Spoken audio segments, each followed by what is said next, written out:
Going to him very shortly. And here I am, as I normally am. You see my ugly mug every week. Today, tonight, or whenever you're watching this, we'll be having Ash Hamilton.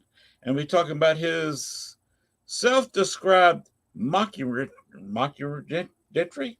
Uh, this is not an easy word to say, mockumentary. Holes in the Sky.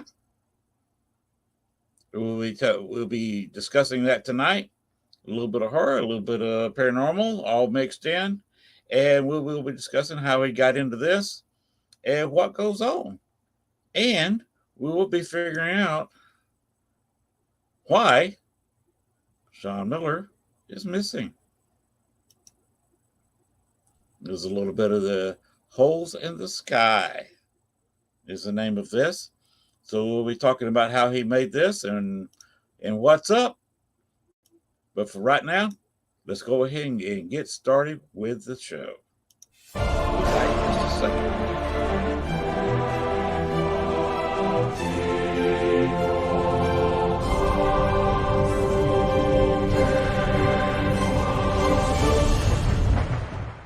Warning, the following video contains strong language which may be offensive to some viewers and or inappropriate for children. The content within this video is intended for mature audiences only. Southern Fried Paranormal with Len Dorman featuring Bones. Catch us on Spotify, iHeart, iTunes, Spreaker, Facebook, Stream, and everywhere else you catch your podcasts. And of course, WLFD-DB.com.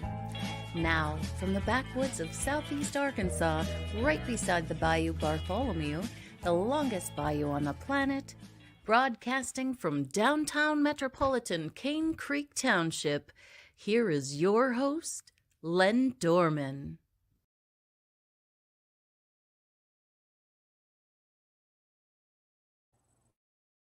Oh, welcome back. There I am. And like I said, we have got a show tonight. We have got a very special guest. He's put together some awful interesting videos, movies, mockumentaries, and we'll let him tell you more about himself. Oh, I'm having a hard time tonight. Too much sweet tea. Anyway, or maybe too much lemon in the sweet tea. Anyway, Ash Hamilton, we're going to bring him in right about now. Hey, Len, how you doing? I'm doing just great. How you doing, Ash? I'm having a great night so far. I really am. I've got my Red Bull, so I'm ready. You got your Red Bull. I got my sweet tea. So I guess we're both ready. Yeah. I got a 10-year-old that gets me up very early in the morning. We just started school 2 days ago, so I'm running. Y'all already started school. Okay. Yeah, running on caffeine and good intentions for the last couple of days. Well, I can't say I understand that because that's one thing the wife and I never had. I'm 6 years older than she is, and we got married when she was 39. Mm-hmm. So kids were just something. It was a little bit late for us. Oh, that's understandable. So we never had kids. We moved down here to Arkansas just to retire, and I'm sitting there. I do some paranormal stuff, do the show, do a couple of investigations. I wish I could put together some videos like you do. You do some amazing work. The editing is done so well. Thank you. On what I've seen, you have some interesting storylines. The writing is quite good.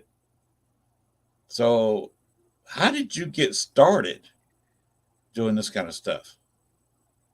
Well, I was, and this is a bit of a journey, so I have to excuse me here, Len. Go ahead. But so I was originally way back in the day. I was a fine artist, so that's what I went to school for. I was an illustrator. Done everything from dust jackets for young adult novels to back in the '90s when the collectible industry was huge. I did a lot of work in the comic book industry. So as I got older, a lot of that stuff started to fade and shift into the digital arena, and I decided that I was going to go back to school, and I was always a huge film enthusiast. I was a big cinephile, loved films. So when I went back to school for more of a digital discipline, I went for animation, and that sort of got the ball rolling as far as creating longer narratives. um it got me started on looking at editing and how film was actually done, as opposed to just being a fan of film. I became a fan of how film was made. And from there, I did a lot of like corporate culture videos. I did a lot of Q&A kind of stuff. So a lot of what I had done with film in the beginning was merely just reality focused stuff. I worked for a lot of institutions for higher education, so a lot of it was interview, again, Q&A with faculty, staff. So you did get a fairly good idea of the mechanics of sort of static filmmaking, which I was doing for years, which was how to properly light things, how to properly engineer audio for a scene. So where a lot of people sort of get thrust into that environment, mine was much more gradual, and everything that I was doing again was much more logistical than like feature length narrative. So everything that we did had to be very technically sound. So my background was very much technical for years, for a very very long time, before I decided that I was going to take all of that and then try to apply it to what my real interests were, which was actual filmmaking with a narrative and story driven film. So that was a pretty long process to get to the point where I thought, oh, I can actually do this now. I've done the more technical oriented stuff for quite a while, and that included some special effects and things like that. So I was sort of self teaching for a very, very long time until I decided that I was going to take the plunge. And even that started with like short films more so than anything else. I had, and again, this is sort of years in the making. I had a board game that I was working on, that I had done a lot of the artwork for, and I had a couple partners come in, work on game mechanics, and we decided we are going to make commercials for it. And when you're sort of like a one-man band or a really really small group, you realize that your budget is very limited. Like you've got budget constraints everywhere, and the idea of bringing somebody in and making a commercial for even on the low side of 20 to 30 grand was something that just wasn't in our budgets, wasn't feasible. So at that point, I said, I've been doing enough video, enough editing, that I've flattened the learning curve in so many areas that I think that we can do this. I think we can make a couple commercials for this and save ourselves a lot of money. We can put that money back into marketing for the product. And some of those commercials ended up sort of being developed into these short films. And I was editing one of the commercials one day, and I said, "Wow, this is actually not too bad. Like this is a pretty strong story to it for a commercial, because we were trying to make the commercial sort of mimic 1970s esque horror films. So it was sort of along those lines of Texas Chainsaw Massacre, like Last House on the Left kind of stuff.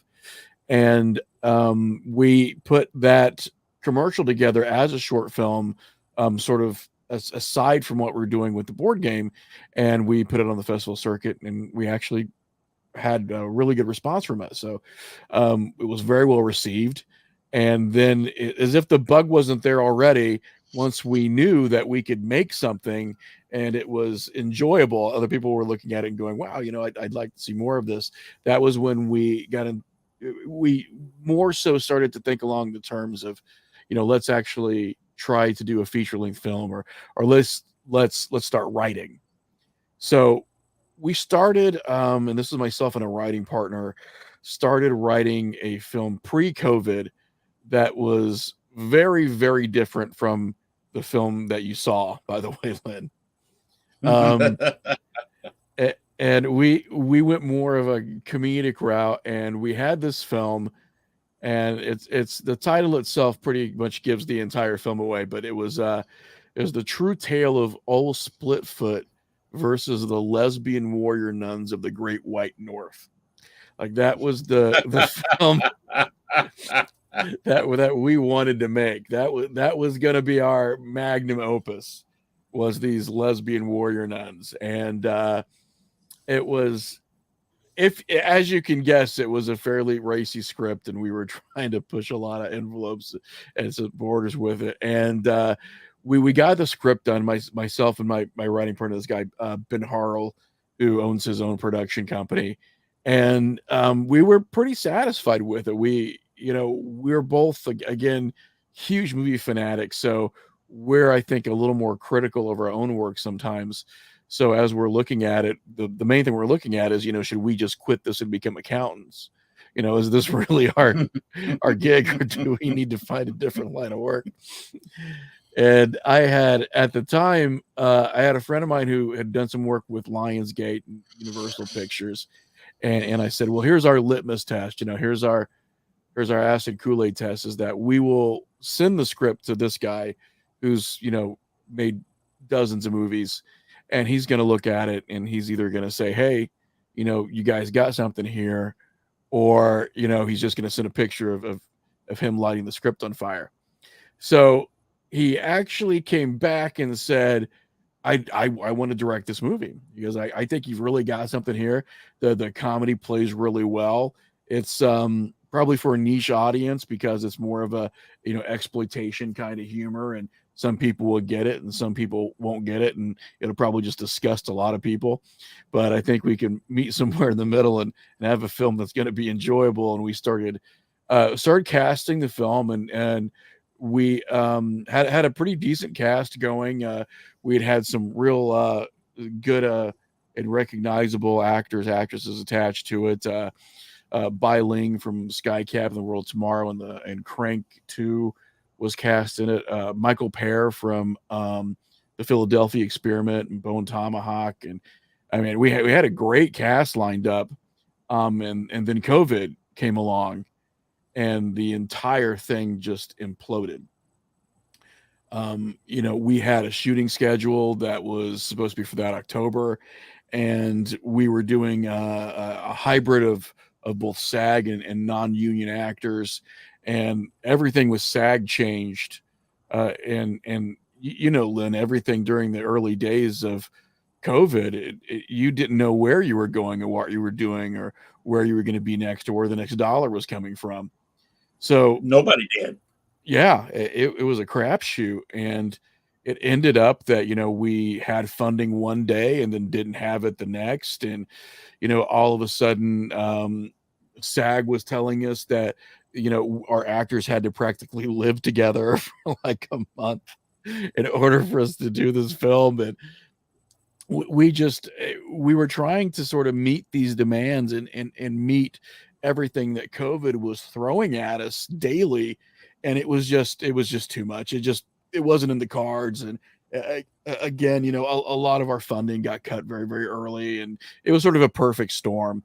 And it's a finicky industry anyways. Like, if anybody tells you that the entertainment industry is easy to navigate, then they're probably very, very high, Lynn, because it's not easy to navigate at all.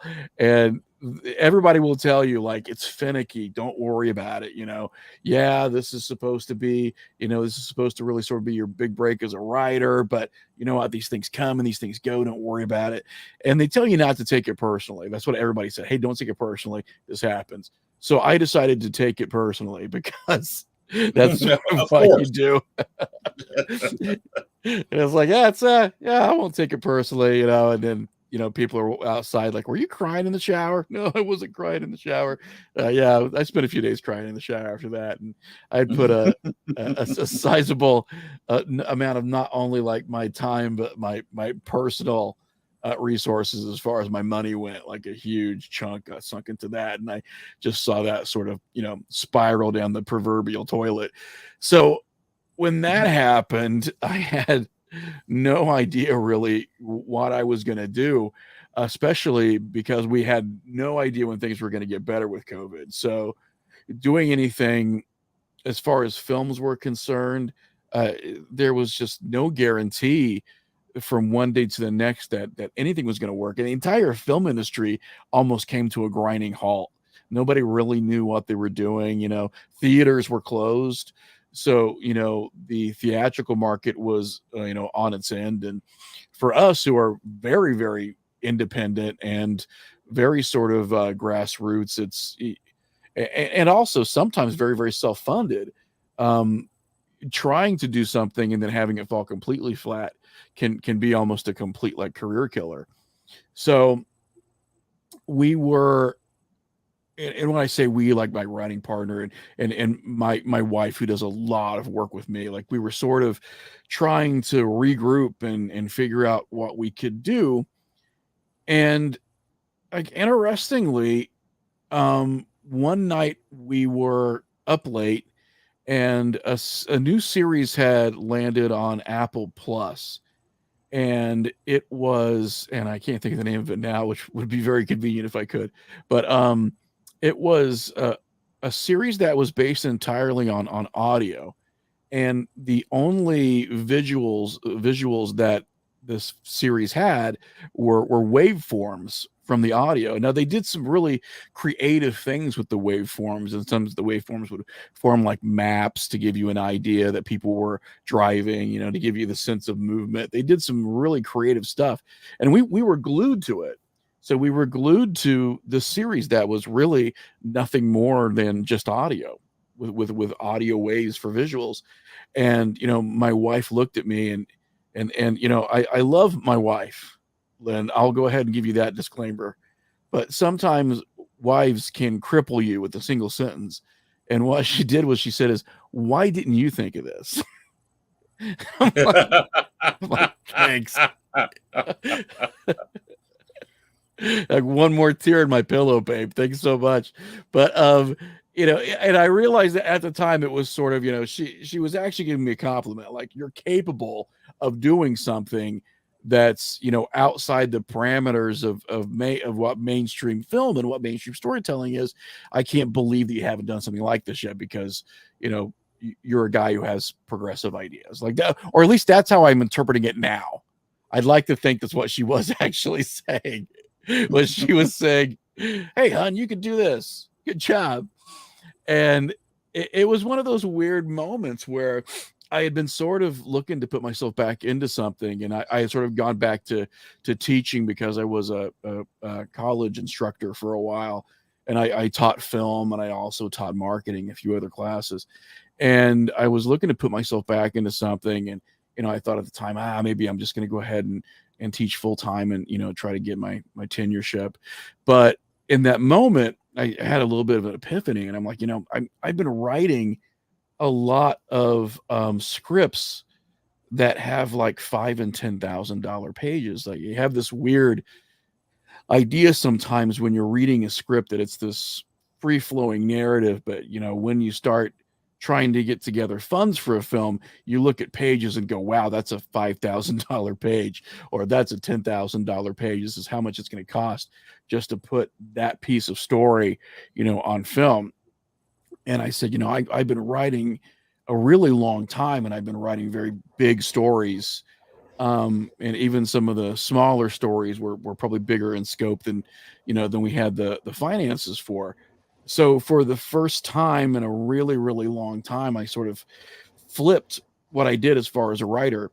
And instead of just writing exactly what I wanted to write and see if I could find the money for it, I set out to write something that didn't cost a lot of money.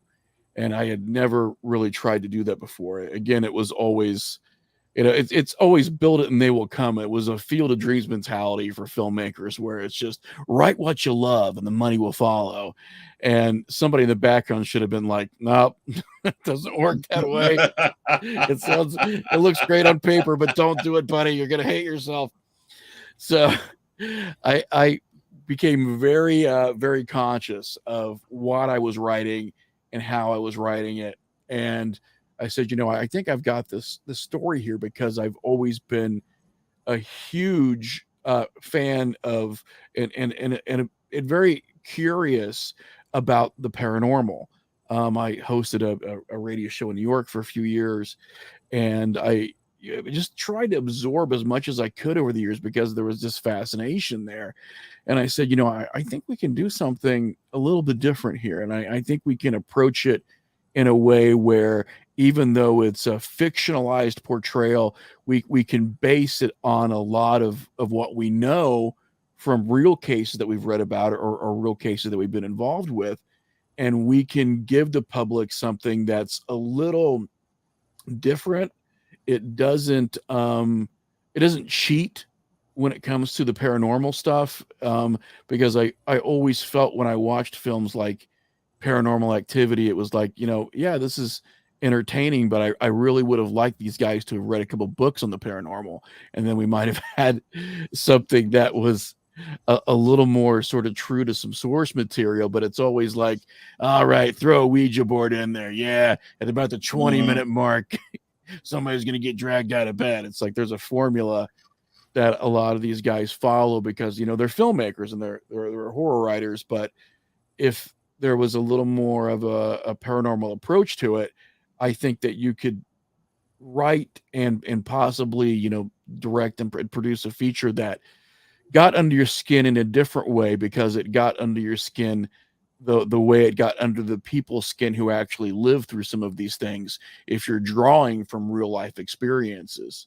And that's sort of what we set out to do, was that we said, listen, I think we can give something that truly looks at a lot of instances of the paranormal, sort of packages them together in this overlaying wrapper.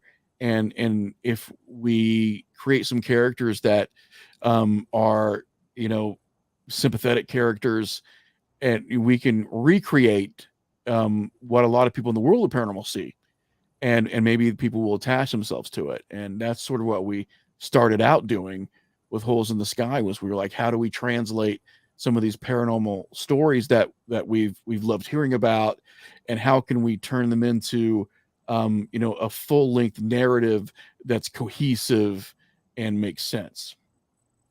And that's sort of the long and short of the genesis of it, anyways, Lynn, of how we came to start working on the film. Okay, that was interesting. I've got so many questions. Oh, go right ahead. I've done some writing, but it's more novelesque. I've never written a script. I've read a couple of scripts. It's very different because you're basically just doing dialogue. Because especially if you're making a movie, you've got the visual stuff. There's no need describing the tree or what clothes somebody's wearing. You just drop all that and maybe describe a little bit how it gives the actor something to do. Do they approach it concerned, or is this fun? Are they smirking because they know something the other person doesn't? Are they hiding something? I'm assuming that's how you do scripts. It's got to give the actor a few hints of what you want them to do.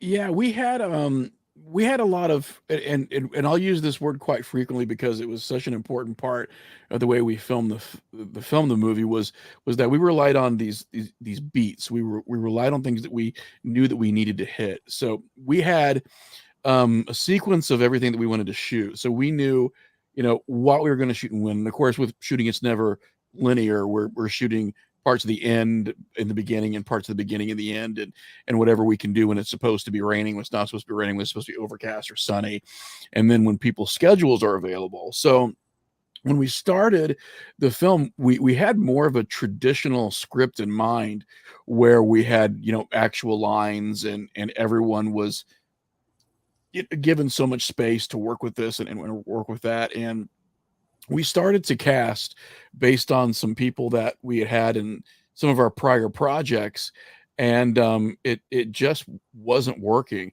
We just couldn't get people together. People's schedules were conflicting, and it was a moment where, I mean, we had a ton of pitfalls. It was this moment where we were sitting there and thinking to ourselves, like, can we even pull this together? Because we can't get one person in the same room with us to go over lines, let alone get all the actors together for scenes where all the actors are present. So we had some moments where we really had to rethink how we were going to do this, and then that's when we sort of decided that it was going to be a bit more guerrilla filmmaking, sort of in nature, where we were going to have to do a very non-traditional way of making a movie. And the first thing that we said was let's not use actors. Let's use people that we know, who we feel their personality might be very similar to the characters we've written.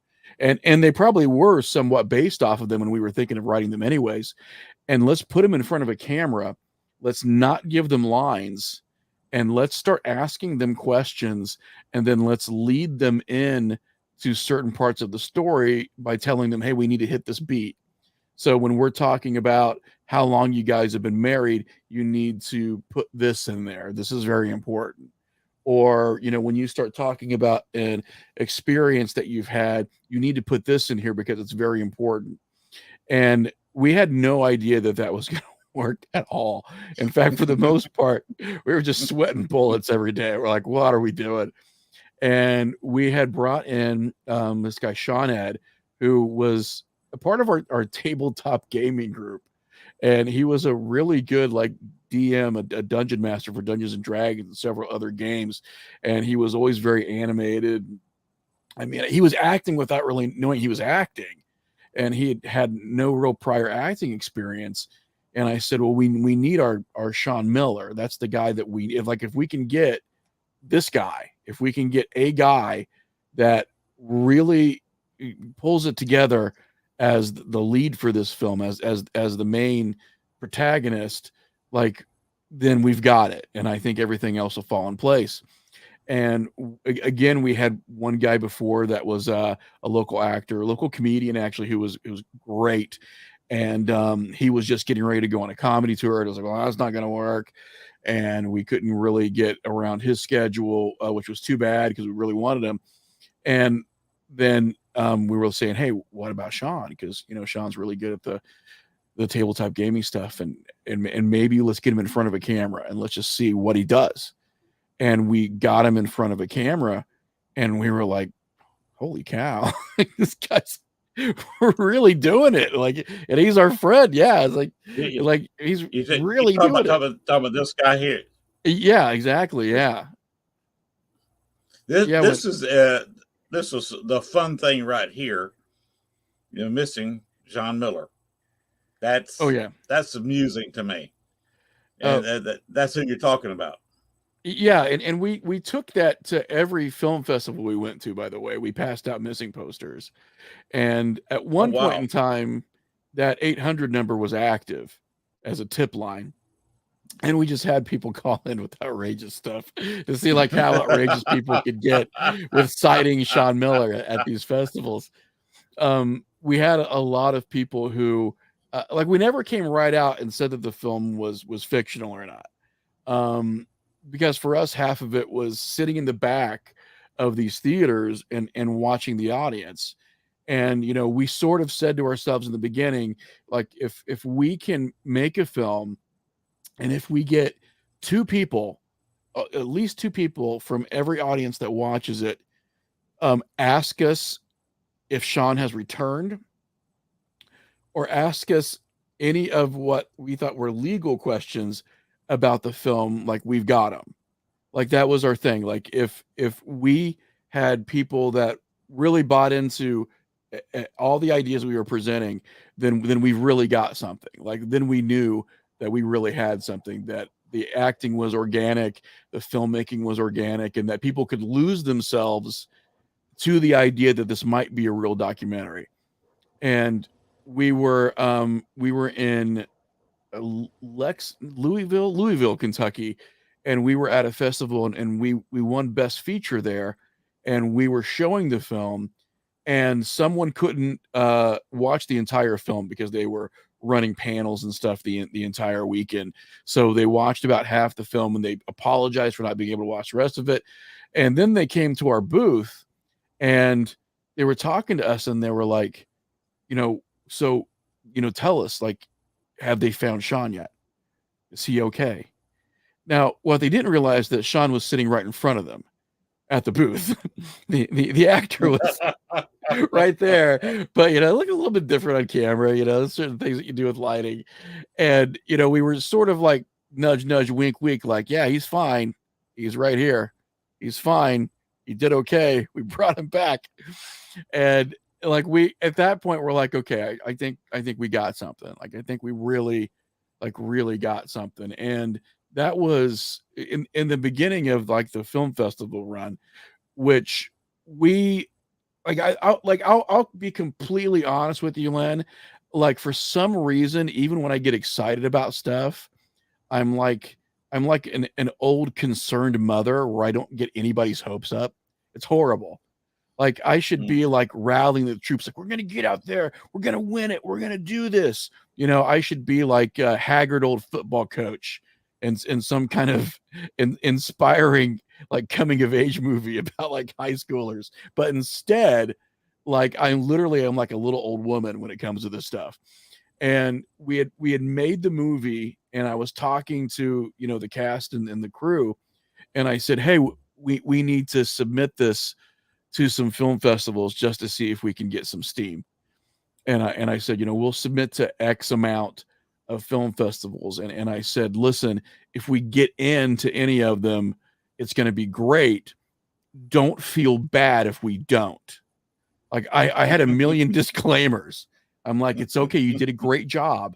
Everyone did great. If we don't get into the film festivals, it's competitive, man. Don't worry about it. It's going to be all right. So here I am, telling these people that, we're probably going to fail without coming right out and saying the words. I'm just like, failure is okay. That was the name of the game in the beginning. Failure is okay. And then so we had some of these film festivals come in, and, I started calling around. I said, hey, listen, we this pretty big film festival in Kentucky, we got in, we're an official selection, and they only chose like, 2 feature films out of like hundreds of feature films. I said, it's just us and another film. And they've offered us some booth space to like sign posters and talk about the film. And they were like, you're kidding. Like, no, man, we got into it. And, and then like the following day I called him and I said, okay, so don't get your hopes up we're going to get any more. But we got into another film festival the following month, and they want us there too. And they were like, so we were already in 2? And I'm like, listen, 2 is a big deal. Like I kept saying that again. It was like I was preparing us for the worst. I'm like, 2 is a big deal. We got into 2. That's all we need. 2 is fine. That's really good. We can put the laurels on the poster. We're going to be just fine. And then we go to the one in Kentucky, and they're announcing the winners for the films. And again, I'm back there going, hey, you know what? We're up against a film that's like a $5 million film. We're not going to win. It's like, again, it's like I'm the worst coach. I'm like, hey, listen, this other team's really good, and we're sucking wind. We're not going to win. So just lay down. Just lay down, take a nap. We're going to wake up. We're going to go back home. It's going to be fine. So instead, we're there, and all of a sudden the guy comes up and he's like, hey, we need you back here because you guys won best feature film. And I'm like, what?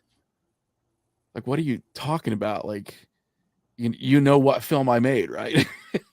Like, who I am, because I don't have a name badge on. Like, I'm Ash. I did the Holes in the Sky movie. Like, yeah, you guys won, best feature film. And, we're all sort of sitting there like, well, this is pretty crazy. And then we ended up winning again, like the following month. And then a couple of months later, it ended up that we were, we went from being in 2 festivals to being in 12. So we were selected by at least a dozen. And at that point in time, I'm still telling like everybody, like, don't expect to be in any more festivals.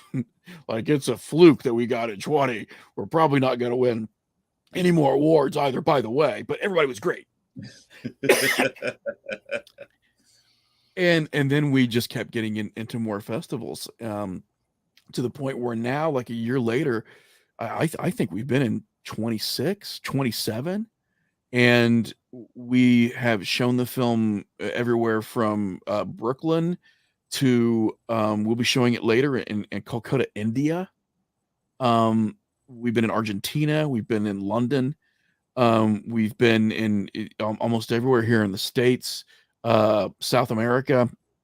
It's been insane. It's been absolutely insane for a film that we were sort of just doing as a proof of concept, actually, to see if we could do it, and then for it to come together and for us to for all of this to happen is really truly been, it's been great, but it's been crazy, and it's still sort of crazy right now as we head into the film actually having its release later.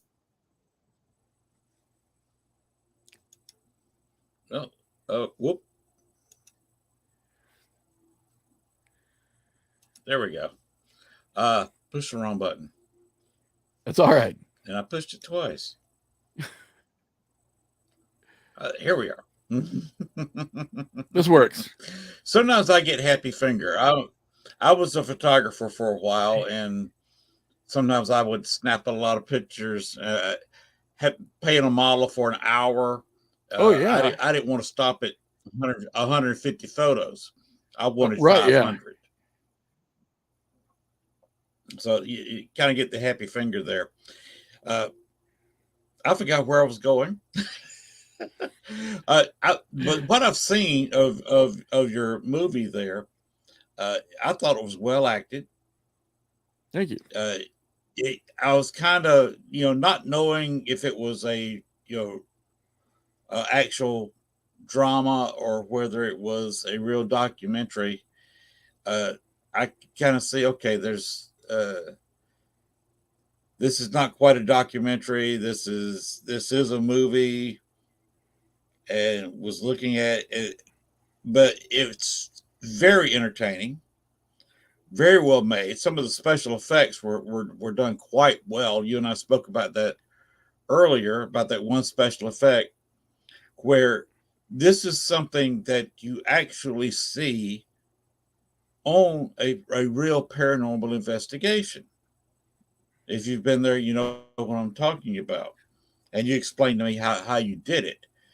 And this, it looks like something you would see, something that I've seen in real life where it wasn't in a movie. It was right in front of my face.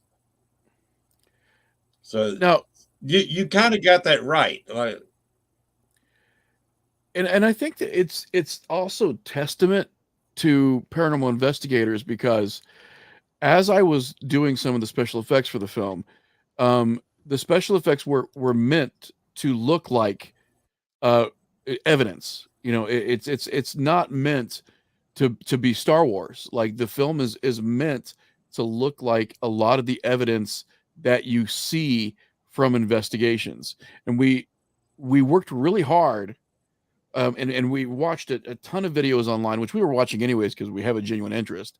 So these are sort of videos that we've seen before, and we're watching it, and we're like, there's just a quality to it that we were really trying to mimic. 'Cause it can't look too good. It can't look, too good to be true.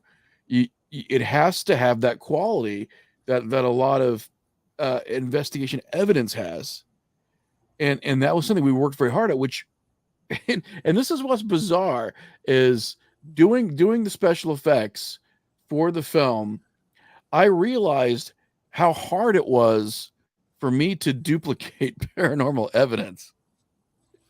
And I'm thinking to myself, I mean, I've been doing, effects work for years.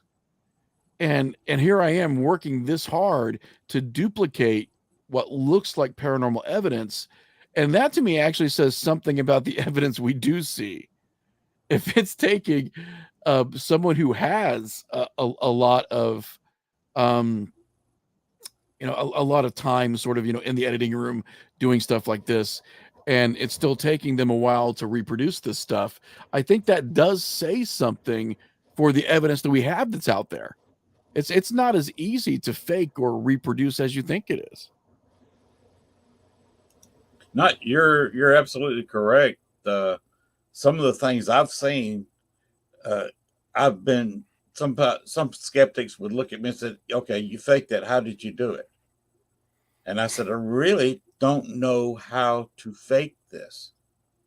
This Yeah. was this was real. It happened. I don't have the know how to fake this. Some of it was just pure audio, and they would say, this has to be pre-programmed into your thing. You're just playing stuff from that you recorded earlier. And I said, you heard somebody's name, right? Right. I don't work with this person. I didn't know their name before it was said. I said, I had no clue. I pulled that at the local. I don't know if you've ever heard of the Allen House down here in Arkansas. Yeah, yeah, I have. Yeah. Uh, it's one of the most haunted private residences in the country. And I was in there one Halloween a few years ago, Halloween night, and a tour group walked through. And this one guy was wearing a baseball cap, kind of like you are now. And I said, I was talking to Alan, which is Liddell's. If you know a little bit of the history, that's the main ghost there. And I said, Alan, give me the name of the gentleman that just walked in wearing the baseball cap. Alan immediately gave me his name. I had not seen this guy 15 seconds yet. Mm-hmm. He just walked in the room, and Alan spit out his name. I can't fake that. Not unless I'm working with the guy. I saw him outside in line and got his name and pre-recorded it somehow or another into my device. Needless to say, he left the building very quickly. Yeah. now, if you are interested, Lynn, and we publicized this at one point, and we hadn't really revisited, but there are a couple of scenes in that film that we didn't fake. Aha! If you would like to talk about that, because things got very interesting when we first started filming the picture. Okay, go ahead. So, we live in the house that we shot this at. By the way, we live in a very remote farmhouse, extremely isolated, very old house, and we had never really experienced any activity in the house until we actually started shooting this film. So, the first night that we brought Sean Ed, who plays Sean Miller, into the house to film, we were just shooting like it was low level lighting. I didn't have any of my rig up. We didn't have him mic'd up, anything like that. Like, it was just, we need to get Sean here to see how he's going to be in front of the camera. That was our main thing. And we weren't going to put a lot of effort into it in case he was horrible. Like, we were just going to put a camera on a tripod and be like, look at the camera. Here's what I need you to say. And we didn't do the whole rigmarole that we usually do, which is the entire light rig and all of our diffusers and our boom and all the secondary mics. It was just me and a camera and Sean, and my wife was off camera. So we start going through some of the lines of dialogue, and at this point I was feeding him some lines, and I was also trying to get him to hit these beats that we keep talking about.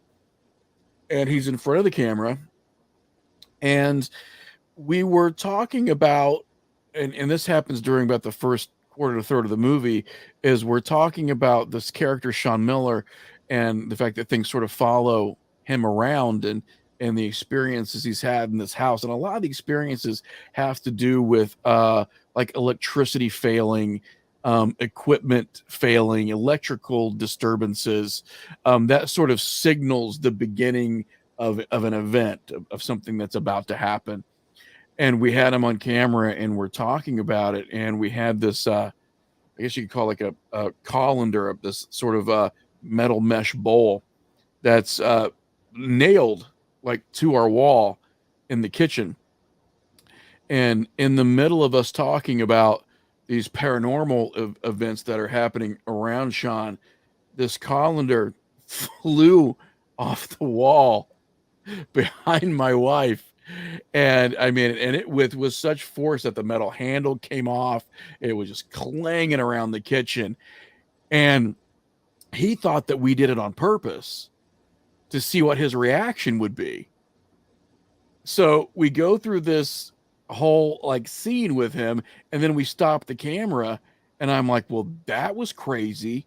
We didn't expect that to happen. And he's looking at us like, no, that was perfect. Like, that's exactly what I needed, like to get me in the character. And I was like, Sean, we didn't plan that. That actually came off the wall by itself. And we would talk about electrical disturbances in the house, and had never had any problem with wiring. And as we were talking about the electrical disturbances, our lights would start to flicker. It very strange things like that started happening. So there's a scene in the movie where we talk about having a test footage with Sean, and there's actually a plate, um, a stamp that comes up on screen that says, uh, test footage, and it gives the date of the test footage. And when you see that test footage, that was not originally meant to be in the film. That's actually the test footage that we shot where the colander came off the wall.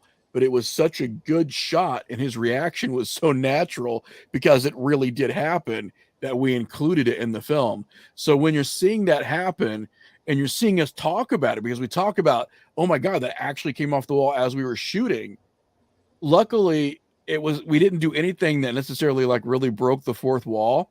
So all of that scene in there actually happened. We didn't stage any of that, which is pretty crazy.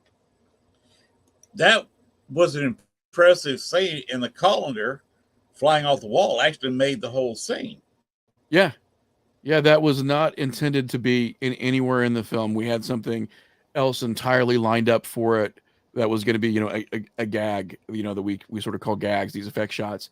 And then when that happened, it was like, no, we've got to, like, we're shooting a paranormal film, and an event actually happened while we were shooting. So that part of the film was not staged. There's a lot that is in the film, but that part was completely 100% genuine.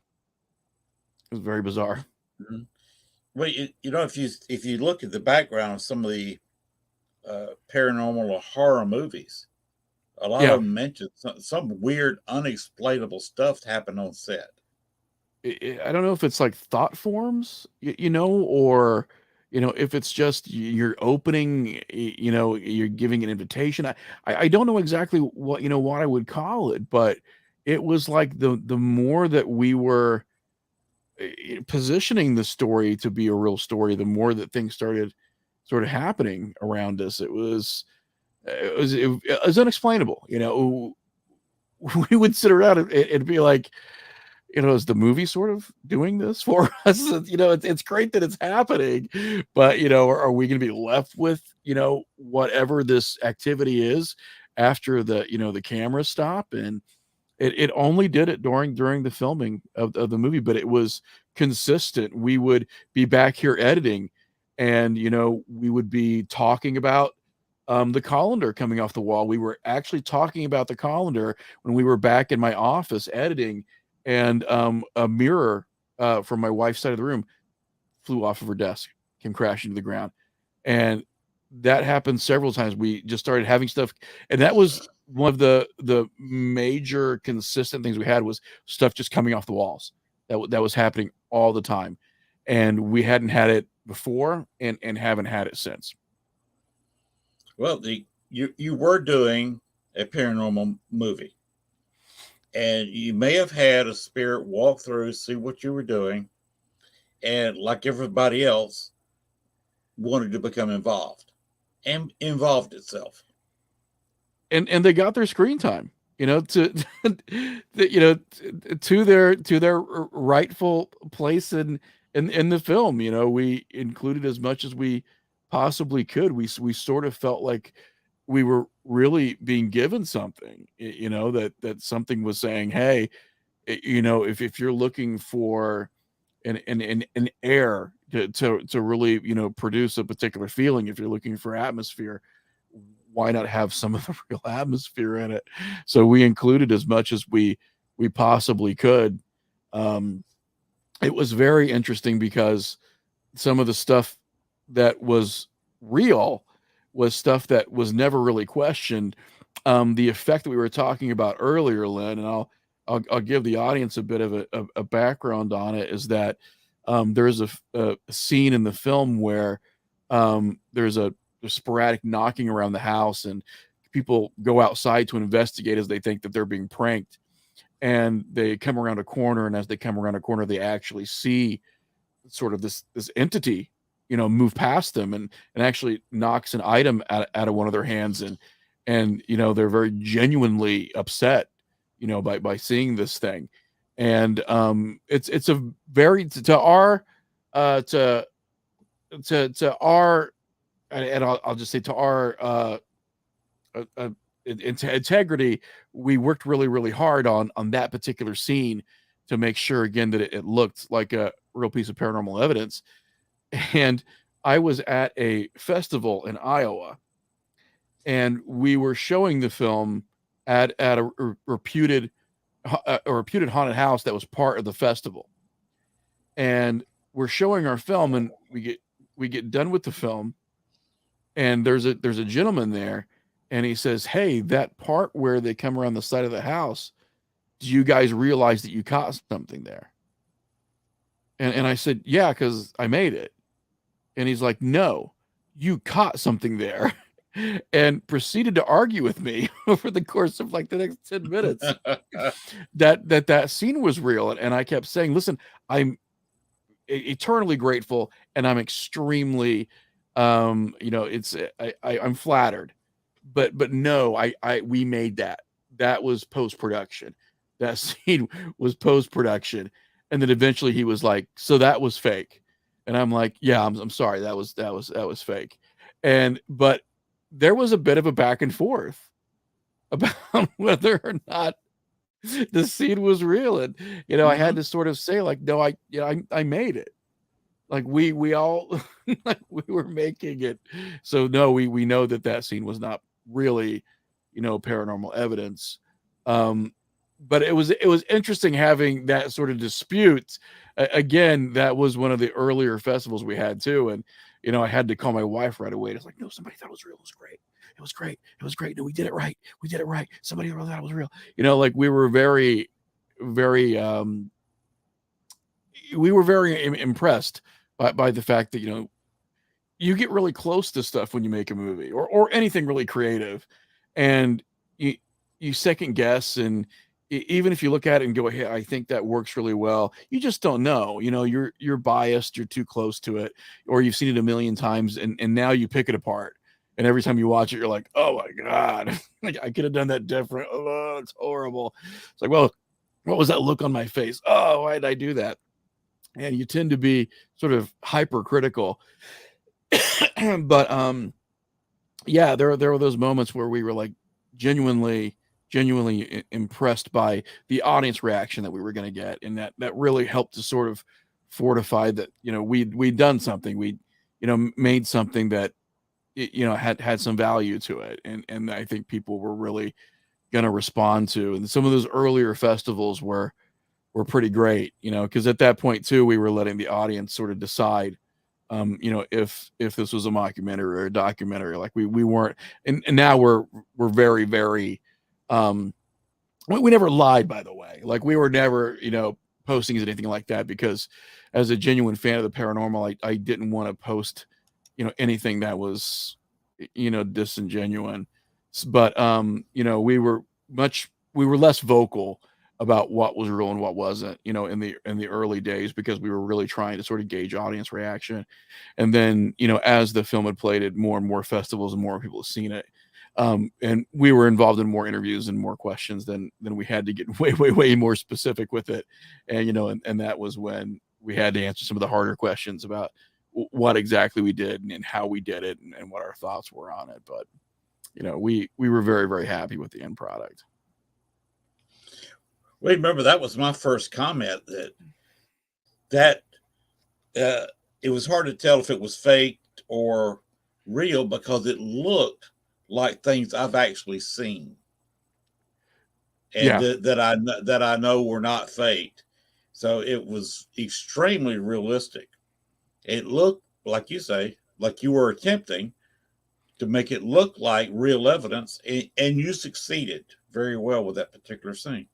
Oh, So and that my means a lot. compliments to your Thank wife. you.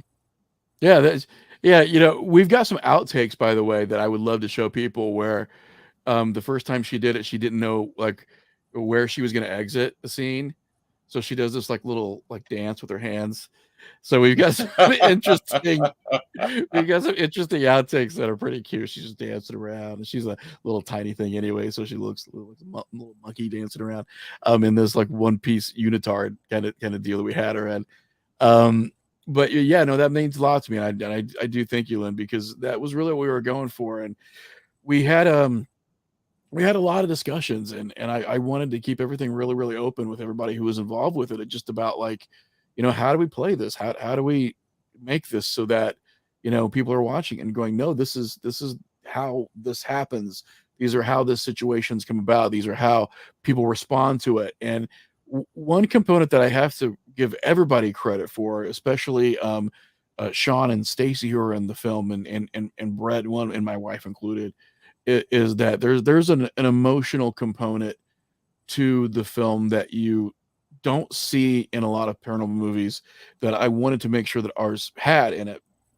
And that is that these things don't just come and go. The reason that people are telling stories about things that happened to them 36 years ago is because they stay with you. They have a profound impact on you. They change sometimes your personality, they change sometimes your faith system, they change your belief system. This isn't something that was just like, hey, remember that wacky weekend when I was possessed by a demonic entity, and then you just move on. Like, it doesn't really work that way. I mean, we're confronted with something that challenges everything that we know about reality, and I think a lot of investigators can attest to this. It doesn't just leave you. It's not something where, you can type it up and put it in a briefcase and put it in the closet, and then it doesn't exist anymore. And that's unfortunately sometimes how the paranormal is depicted in a lot of horror films, or even a lot of, sci-fi sort of fantasy films, is that it's a very isolated incident and everybody gets over it. You don't talk about it anymore. It doesn't affect you. When a lot of people who have a brush with the unknown, I know it sounds kind of cliche, but it doesn't just go away. It's there for a while. It impacts you sometimes on a daily basis. I've had things happen to me that severely shook the foundations of who I was, and I look back and it's like, no, I can't just, shut it off. It's something that happens to you. So I hope that when people see the film, for people who have had their own experiences, we do try to portray how the emotional impact of things that happen to you lingers, and how it's a huge component of what your experiences are. I got you. Uh, One thing you could try sometime. I don't know how you would do this. Is a shadow figure, because a shadow figure that I've seen is just that, pitch black. If you're in a darker room, by the way, I like to investigate with lighting similar to what you see behind me. Right. I've Yeah. got these lights behind me or throw out a lot of IR light. I can turn around and I can barely see a red glow. But you see, when I move over here, this light is quite bright by the camera. For some reason, the camera I got to do this show with picks up a lot of IR light. Right. Yeah. Overhead, I've got UV light, so I come out quite pink. But I like to investigate like this. One, you don't trip over things in the floor because you can see something in front of you. You're not looking at a little bitty screen that's this big square and trying not to bump into anything and look stupid like you would in a dark room. Oh Another yeah. thing Yeah. about a dark room, you cannot see a shadow figure. Shadow figure can be standing in front of your face, And if you can't see your hand in front of your face, you're not going to see a shadow figure.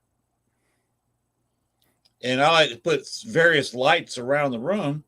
So when a shadow figure walks across the room, it eclipses a light in front of the camera.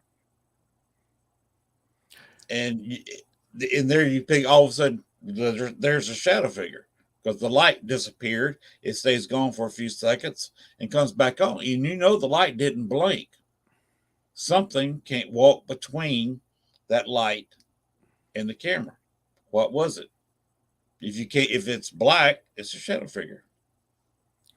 I think you're going to have a lot of fun with one scene that we have about 65% of the way through the movie. That deals almost exactly with that, Lynn. It's interesting that you would bring that up because we wanted to do something that isn't done a lot. And we've had some really good responses on this, is that there's something to be said for uh, horror that happens in broad daylight. And you don't see that in a lot of films because lighting is such an important part of obscuring things, helping them hide in the shadows. And then you have those jump scares, or those peak moments where, light gets shed on something that was, always sort of hidden previous to that. And we wanted to do something very different with that. And we have an entire scene that happens outside in broad daylight involving a shadow figure. Okay. And I have not come to that part of your video yet. So this was just something that I was commenting on that I had not seen in your movie. So I That which don't is know. so interesting to me. It is interesting that I just came up with that and haven't gotten to that part of the movie yet because I've only seen about maybe a third. Yeah. Yeah, and you'll know now that I mentioned it about when it's going to happen. But yeah, we wanted to do something very different. And as from a guy who's, I mean, I live and breathe horror and sci-fi. I mean, I mean, you can tell by just how nerdy I am, everything that I have around me. I mean, it's a huge part of my life. And my wife calls me IMDb, like that's her nickname for me. Whenever anybody's sitting around the table and they're talking about a film and they're like, that one actor, and she'll just get this look on her face like, just ask him, just ask him. He'll probably know what it is. Like, I can't tell you what I had for lunch or if I'm even wearing socks at the moment, but I've got sort of this encyclopedic knowledge of horror and sci-fi films. And I tried to look for a lot of things that maybe were, it's hard to get 100% original. It's hard to get 100% new. I mean, everything's been done twice. So you sort of have to go, okay, what if we did it this way though? What if we took something that people are expecting to see and we did that differently, instead of, trying to reinvent the wheel. And what we did with that scene in particular, like a lot of people have seen the film, got a hold of me and said that was different. Like we didn't expect that was going to happen that way because it's usually not presented that way.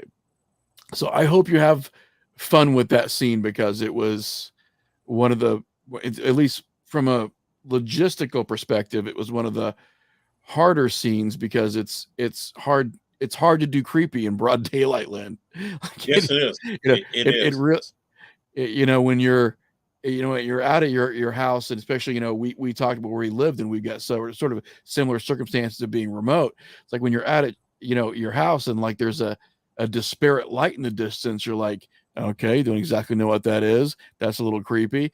When you're in broad daylight and you're like, that's a Saturn ion.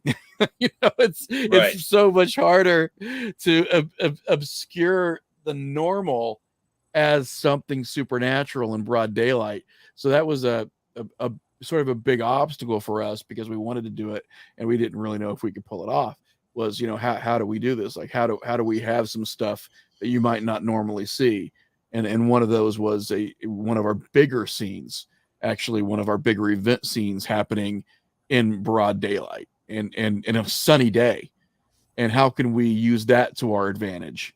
How can you be at, for example, a cookout and have something happen that sort of shakes your foundations? Like, how can that really work? But I hope we pulled it off. Hopefully you can watch it and go, hey, I think you pulled it off, and Mhm. and that would be great, because we worked really hard to do stuff like that, because we came to the conclusion very early on that this was a limited budget production. It's a very independent film. It was in it with the exception of a couple producers that were generous. A lot of it was self-funded. So we were always sort of looking for ways that we could cut corners, but yet really provide the audience with something. So, everything in that film was very purposeful and and thought out for a while, um, because of the limitations that we had.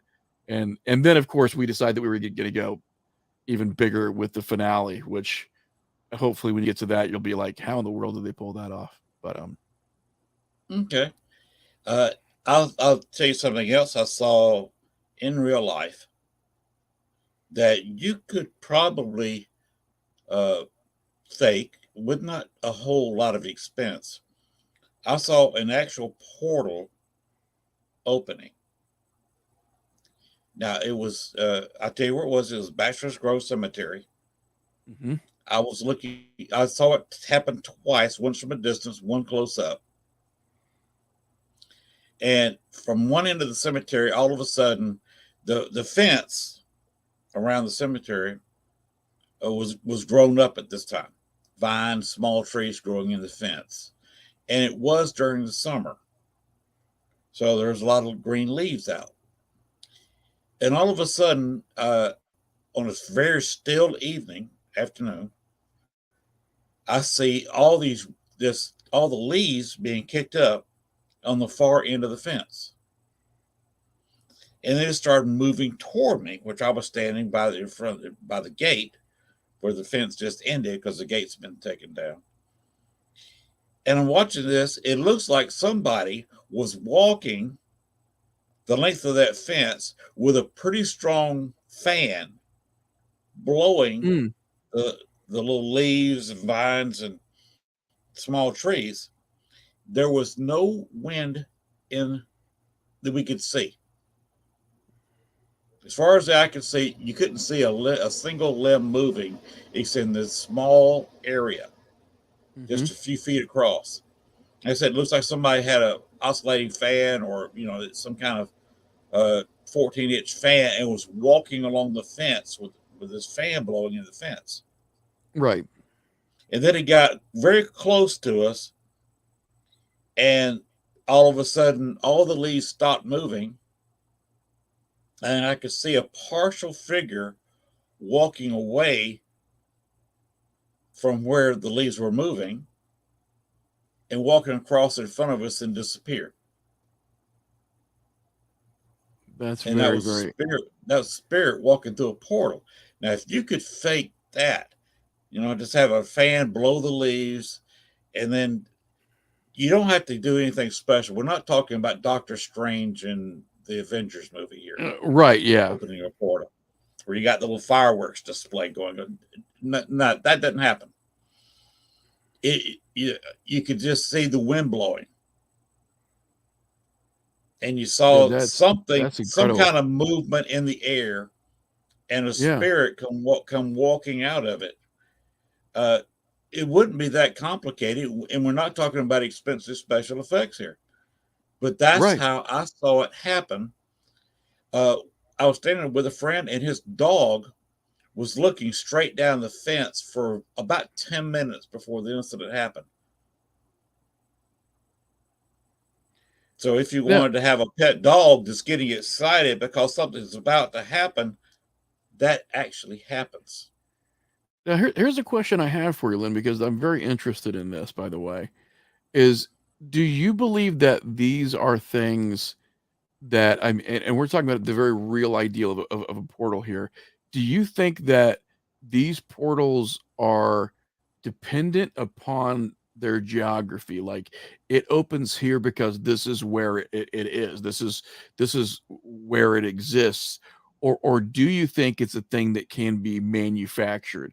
Like, do you think that, these things can open anywhere, or do you think that they're pinned to a specific location? I think it's kind of both. And let me explain that. Uh, Sometimes in active areas, sometimes like New Orleans, the entire city, because of all the death down there, is almost a crossroads of the paranormal. Hmm. I've known some people that've gone down there to try to clean out a building, and they say, okay, it's clean right now. There's nothing in here, but I can't guarantee what's going to happen tomorrow because this is such a crossroads town that a building you clean out today, it may be clean tonight, but by lunchtime tomorrow, you've got another spirit in there. And that's just how New Orleans is. Hmm. Savannah, Georgia is the same way because of all the deaths that's occurred. St. Augustine's really bad, paranormal wise, or good if you want to go on a ghost hunt. Right. Uh, Now, uh, it's also a way for spirits to move around. If they want to go back to the other side, sometimes they just fade away. Sometimes they open up a portal. There was one opened up, over our bed in our Chicago house. I felt it. I felt the ozone. It felt like there was electricity running through the room. When you Mhm. have what do they call that? The Jacob's ladder or something, where you got the two probes and you got the electricity going through there. Right. Have Yeah. you ever been in a room with one of those, a Yeah. particularly strong one? You know what I'm talking about, the feeling then. You can Oh feel yeah. the ozone there, you feel the charge. Hmm. And you have this feeling, you see a little bit in the dark, something going on. There's no bright light and no fireworks display. And you then all of a sudden you see a spirit coming out of it, a partial apparition. They do what they got to do and disappear.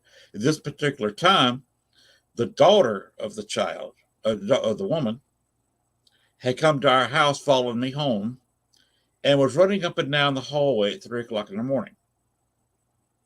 My wife had to go to work the next day, so you know how wives are. They don't appreciate ghost kids stomping up and down the hallway right outside the bedroom door at 3 a.m. Yes. You can understand this. So she Most woke certainly. up and said, Amelia, come get your child. I've got to go to work. And within a matter of minutes, Amelia opened a portal over our bed, grabbed her child by the arm, and went right back up through the portal. And you know yourself, if you create something in a room,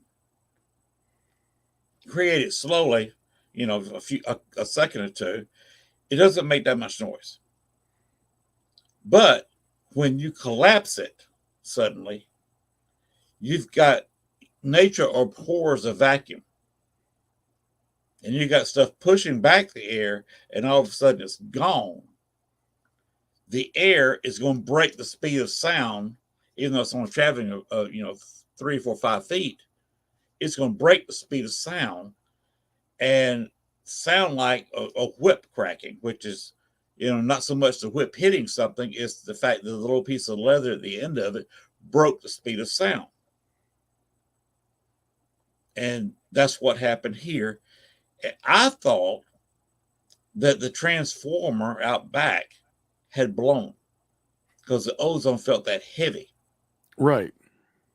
But I had a clock beside me, and the clock was still on. It was an electric clock, and I realized the power is still on, Right. and hadn't flashed because that digital clock would have started deep, deep, deep, deep, just flashing. Uh, but that's my one experience with a portal that I've seen. Now you can go through a portal. I'm one of the few And that was people going to who be my next did that. question: is if you had any stories of anyone who had actually crossed over into one of those I'm portals. one of the few people who've actually gone through a portal. There's two of us investigating in Illinois.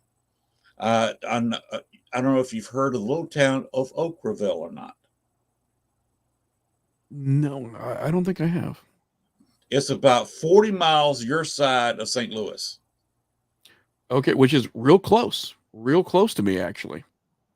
So that look on the map sometime, Oakville, and look up the original mineral springs in Oakville. It's a very old hotel, and they used to have that used to be where the Chicago mob had meetings with the St. Louis mob. And we were investigating in there. It's haunted by a couple of different women. They're there for this reasons. This is a really long story. Mm-hmm. But you also see some mob figures there. And I was with a psychic, and she saw mob figures sitting at a table in a break room. She said, "What would happen if I sat down in their lap?" I said, "Well, there's only one way to find out, and that's for you to sit down in that guy's lap." So she did, and the guys went running out like it's panic stations because they were just sitting there, not knowing we could see them. Yeah. When we had our exchange, it was obvious to them, oh hell, the humans can see us. And they went running through the door that was closed. Of course, they can run right through it. And of course, just disappeared out of our sight.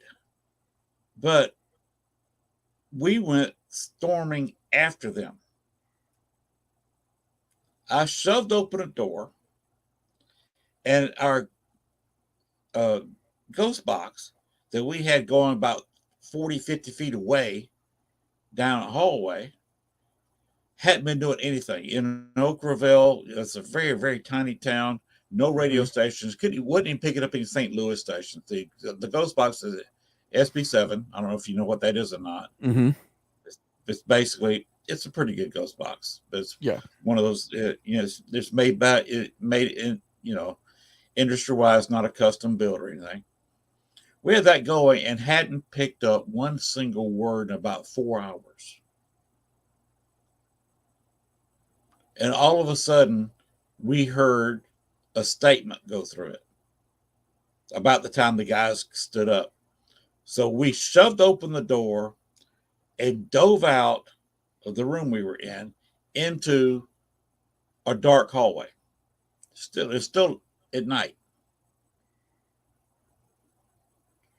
When we took 2 steps, we were in bright sunshine. The sun had come up. That is interesting. We said, how the hell did this happen? So we were walking down the hall, totally flabbergasted about how bright it was. But when we shoved open the door, to us, a couple of seconds earlier, the hallway was dark. And I had now in the far room, about 30, 40 feet away, I had some lighting. Kind of like, again, like I got behind me. I had UV and IR lights going in there. Mm-hmm. But the hallway had no lights in it. So it was quite dark. Took 2 steps and it was bright. Then I checked the camera. I had a camcorder on my hand running. I checked it with a camcorder that was in the far room that was running. You hear us hit the door. You can hear the noise because I hit it kind of hard with my open palm. You hear the door open, and then it's silence for a couple of minutes. And then you hear my voice come in and say, wait a minute, why is it so bright in here? Those were, in my view, on the camera that I had on my hand, those 2 events happened bang, bang. Right. With the static camera that was in the room, those were 2.5, 3 minutes apart. And we walked out. just as the sun was coming up. When we entered the hallway, the sun was still below the horizon. When we took a couple of steps, there was enough of the sun, because it was some of the windows are facing to the east, that we were getting sunshine. There was 2.5, 3.5 minutes made the difference between being dark and being light. And to us, it was a couple of seconds. Do you think that I people can go into these and get stuck, Len? Possible. It is possible. I know the effects that it had on us. I ended up with right here on my left shoulder skin cancer that had to be removed. The lady I was with almost died, and is not doing any paranormal work because she was ill for a while and almost died from cancer. Now, whether it was going through the portal or not, I don't know. Uh, you can judge for yourself. Is that coincidence or what? This, I guess, there would be a way to get stuck. It's possible. Mm-hmm. I don't rule anything out. All I know is we went in one and come out another, come out the other side. It would have been interesting had you been standing at the other end of the hallway. I mean, what would you think Right. if you see two people coming through a door and they disappear for 2 or 3 minutes and then they appear? Yeah. I mean, what in the world would you be thinking watching that? Well, and these are the kind of instances that sort of fascinate me, or are the things that pass bizarre, that pass strange. Um, I think those are the things that sort of help me create narratives because there's so much mystery there. Yes, there's quite a bit of mystery. Oh, I'll tell you something else I did. This was a gag. I went to again Bachelor's Grove, and the daughter I said had followed me home. By the way, she is Libby Mae Humphrey. She died in 1865, 11 months and 4 days old. Yes, she has learned how to talk. She doesn't quite talk like an adult. It's a little bit broken, Mm-hmm. but she has learned to speak on the other side. Of course, now she died in 1865. You can learn a lot hanging around Right. from Yeah. 1865 to 2000 15, like well, further back about 2013. Anyway, I went to where she's buried, and she is buried in Bachelor's Grove. And by the way, that nice picture Dale Casmeric come up with of the lady on the stone, that's her mother, Amelia Patrick Humphrey. The reason she is buried in Orland Park Cemetery with her husband, and his second wife is buried on the other side from her. So, and he was a state senator, the most powerful man in Cook County outside of Chicago for the latter half of the 19th century. But 19th century. Anyway, what I did, I went to Libby, contacted her. I said, "Do you want to go to your house?" This is a house in Orland Park that John Humphrey, her father, built and completed in 1880, which is about the same year, 1880, 1881 is when Amelia died. So he actually moved, he actually was building it for his first wife was still alive, and he married his secretary, who he was having affairs with for years, 6 months after his first wife died. That creates some few issues, trust me. Yeah. But I said, if you want to go to your house, come on to me as an attachment, and I'll take you to the house. So I was being assisted by girls in paranormal there, south side of Chicago. And all of a sudden, the signal that she was sending us stopped, and I felt this weight on me.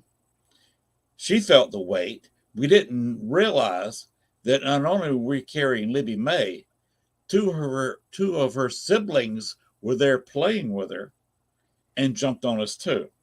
Because they okay, we're going to the house. Right. The house is open 1 month, 1 day out of every month. I think it's the third Sunday. Don't quote me on that, but the Humphrey House. It's open for tours, historic district in Orland Park. And the guy was going to be there and try to do a little paranormal work. So I went there, got in the house, just on the guys just taking a tour, and I said, "Leave, get off of me." All three kids jumped off. I still have my device in my hand. She made her patented trademark noise with it, and then it never went off again the whole time I was there. But the children were actually playing around in the house. This was a voluntary, it was my idea, attachment, where the two of us had three children attached to us, transported them about 6 or 7 miles, and turned them loose in a house. So that's a bit bizarre. Oh yeah. Yeah, that's pretty incredible. And I told the guy, I said, "Look, if you want to contact the kids, they're here. I just dropped them off." He said, "This is not your event. This is my event. Go away." Okay, fine. He later come back to me and said, "You know, I tried to contact the kids and they were here." But Yeah, transporting, that's what? I said, yeah, that's very interesting. Yeah. Yeah, it was transporting spirits. Not something I would advise. It's very dangerous. Right. Because you can lose yourself. You can get, if this was just a couple of child spirits, you get a really powerful, specifically male spirit who wishes you ill. Mhm. There is that possibility. If you let your guard down and let them, they could take over.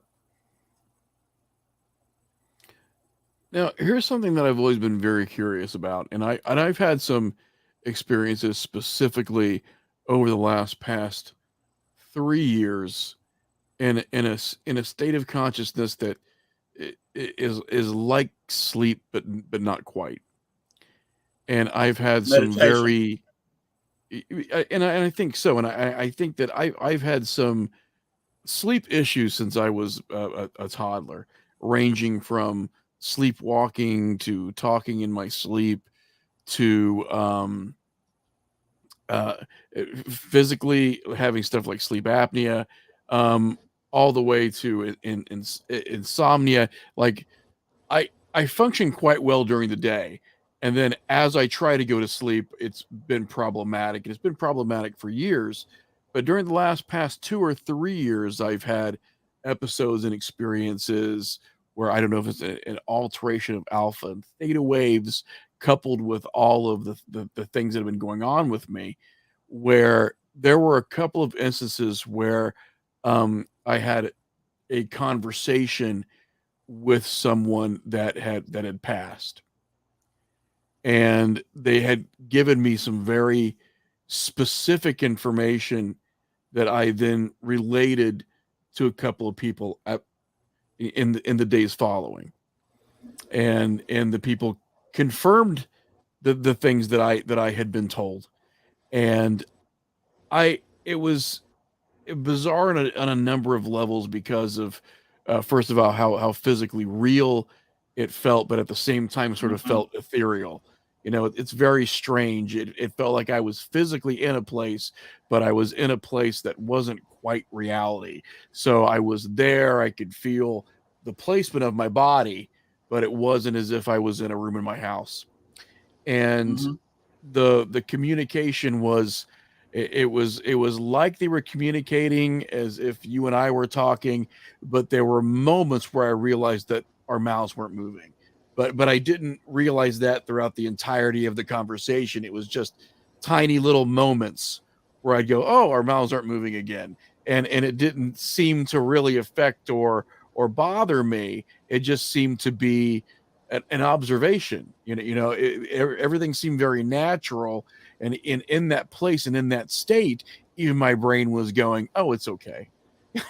Your mouths aren't moving, but Yes. that's just how it works here." And it wasn't like a revelation or anything. It was just like I was sort of aware of the rules without being told the rules. And at one point, I think I don't know if I want to call it psychically or telepathically or whatever, but as I was getting relayed some information at one point, I kind of pushed a little bit and was like, what are things like over there? Like, I just remember being so curious and inquisitive with just that one statement was, hey, what are things like over there? And it wasn't even, are you okay or are you having fun? It was just my brain in that place going, just try to get one question out, because I was being fed so much stuff. There wasn't a lot of, it wasn't a very Q&A kind of thing. It was just answers. And then I slid that one in there. And with both instances, what was very bizarre to me was that in the first instance, the individual that I was talking to just did one of these numbers. Like, I'm sorry, can't tell you. It was very strange. It was like, it was like, I think you're asking the wrong question. Not as if there wasn't an answer there, but I wasn't going to get it for whatever reason. And I very much felt like the communication that I was getting was this statement was, doesn't work that way, kid. Like, that was what I kept getting, was this weird sort of, that doesn't work that way. And it wasn't negative. I didn't feel like they were saying it doesn't work that way because this is horrible or anything. It was just, doesn't quite work that way. As if I walked into my boss and said, hey, did a great job today. And they go, you did the best day you've ever had so far. And then at the end go, so I guess I should be expecting that raise, right? And then just go, doesn't quite work that way, kid. Like, I felt that same sort of sentiment. And the other instance I had, I was lucid enough in this experience to pose the same question. And I thought, let's see if we can do 2 out of 2. And I said, well, and I sort of posed it in the same way, was, hey, what are things like over there? It was just like, maybe I can slip this in real slyly and I'll get a quick answer. And I got the same thing. It was, and I could physically see the, even again, this bit of like a head tilt. And Mm-hmm. I got that rush of that same impression. Man, sorry, doesn't work that way. It was just Mm-hmm. very, very strange. Has that been something that you've encountered before or heard stories about, where it that communication seems to be a little bit different when talking about what actually is there or what it's like? Well, uh, I got one question for you before I explain that. Uh, how religious are you? Admittedly, before these experiences, at one point I was very, very much an atheist at one point in my life. And then I had some experiences that turned me into an agnostic. Now I would say I'm a theist, but I'm not attached to any one religion. Okay. If that all makes sense. Okay. In the Bible, it is said toward the end of it, one of the last chapters, that it's not for man to know what the other side is like. They've painted these big, broad pictures, streets paved with gold, and spending eternity with your loved ones, uh, things like this. And streets paved with gold, that's probably just a way to get people to come to the Christian church. You know, Oh, of course, yeah. on the other side, everybody's so rich It's that Disneyland. Yeah. we pave our streets with gold. Okay, that doesn't faze me a bit. If you got any kind of light and it reflects the wrong way, that's going to about blind you. If you catch that light in your eyes from Right. Yeah. shiny gold on the streets.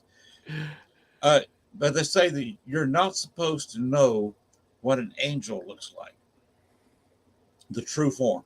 You cannot handle that.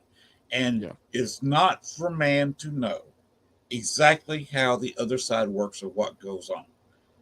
And they just say that flat out. Everybody's got their own theories.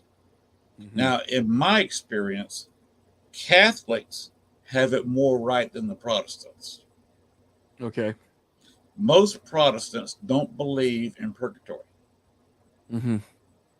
that place you go. Some people that are religious, uh, they get what they believe in. If they say, you go on before Jesus Christ and you worship Jesus Christ for eternity, they think that their idea of heaven would be have the robe on and they are in a choir and have this fantastic singing voice and they're singing praises to God.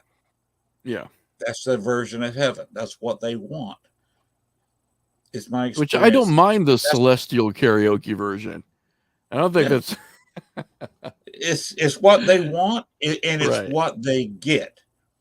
Like you may want to spend eternity with your wife and kids or any other kind of loved ones, uh, doing whatever you want. If you like go fishing, or you may end up like you like to make movies, like you do a little writing. Maybe that's what you do on the other side. If that's what's your greatest pleasure, that may be what you're doing.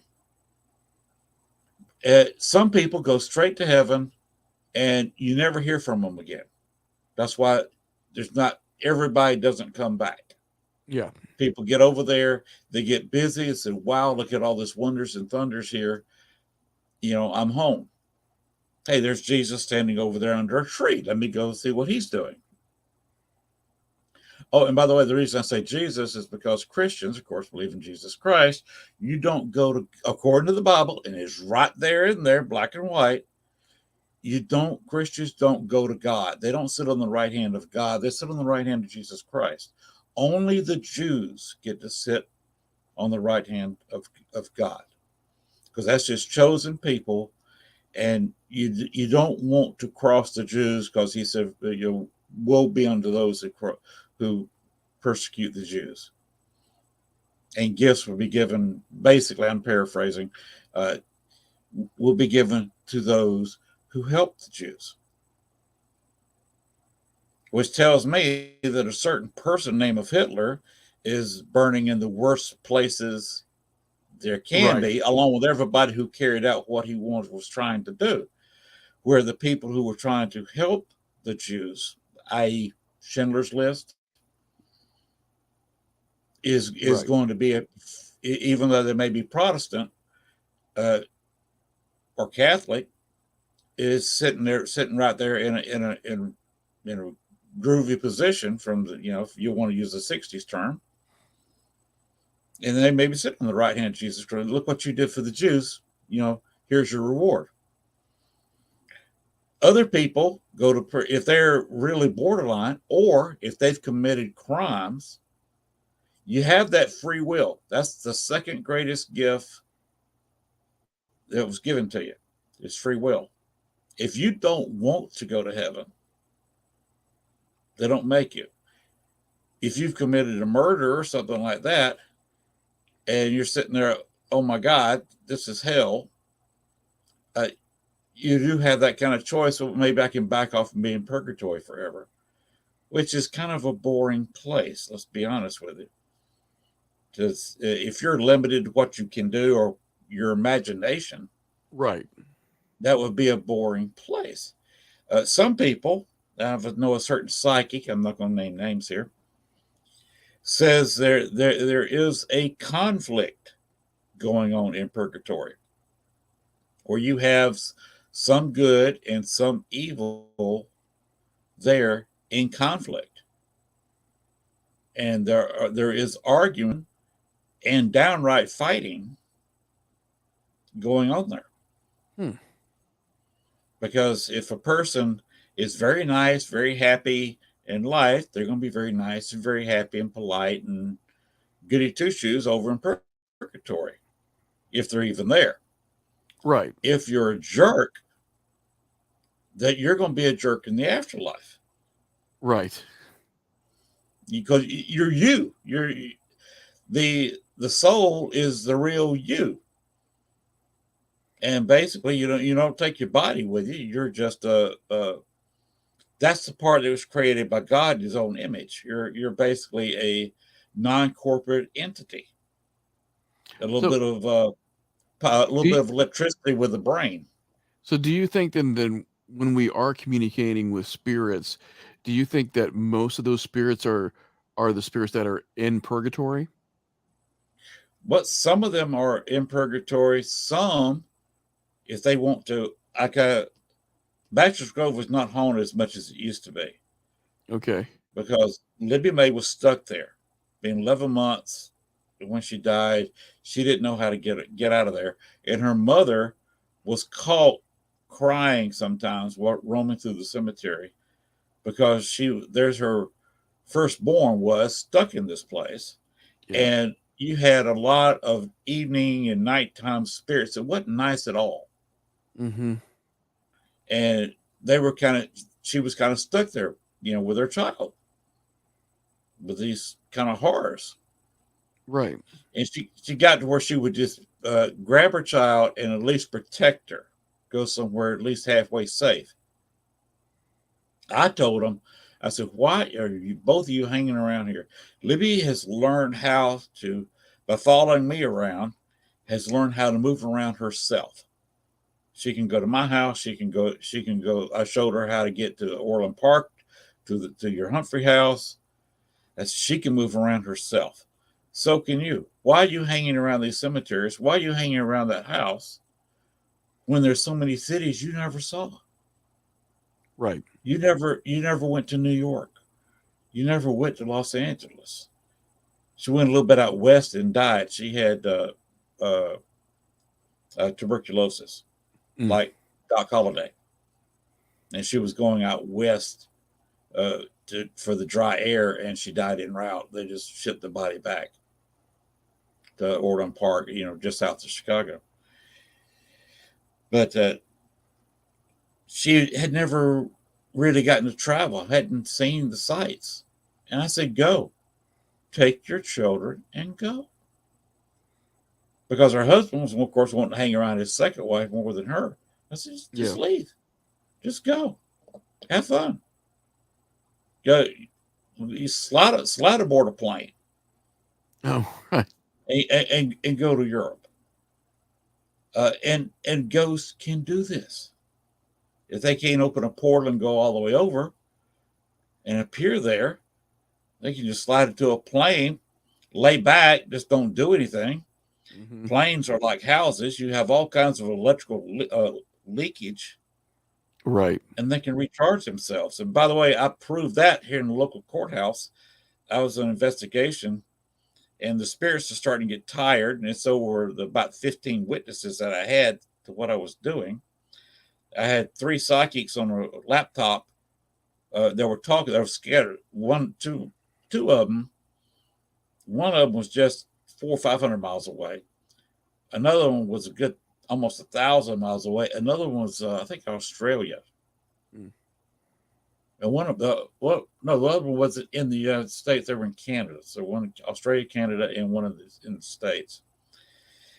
And they were coming up with the same information that I was coming up with using a ghost box in front of everybody.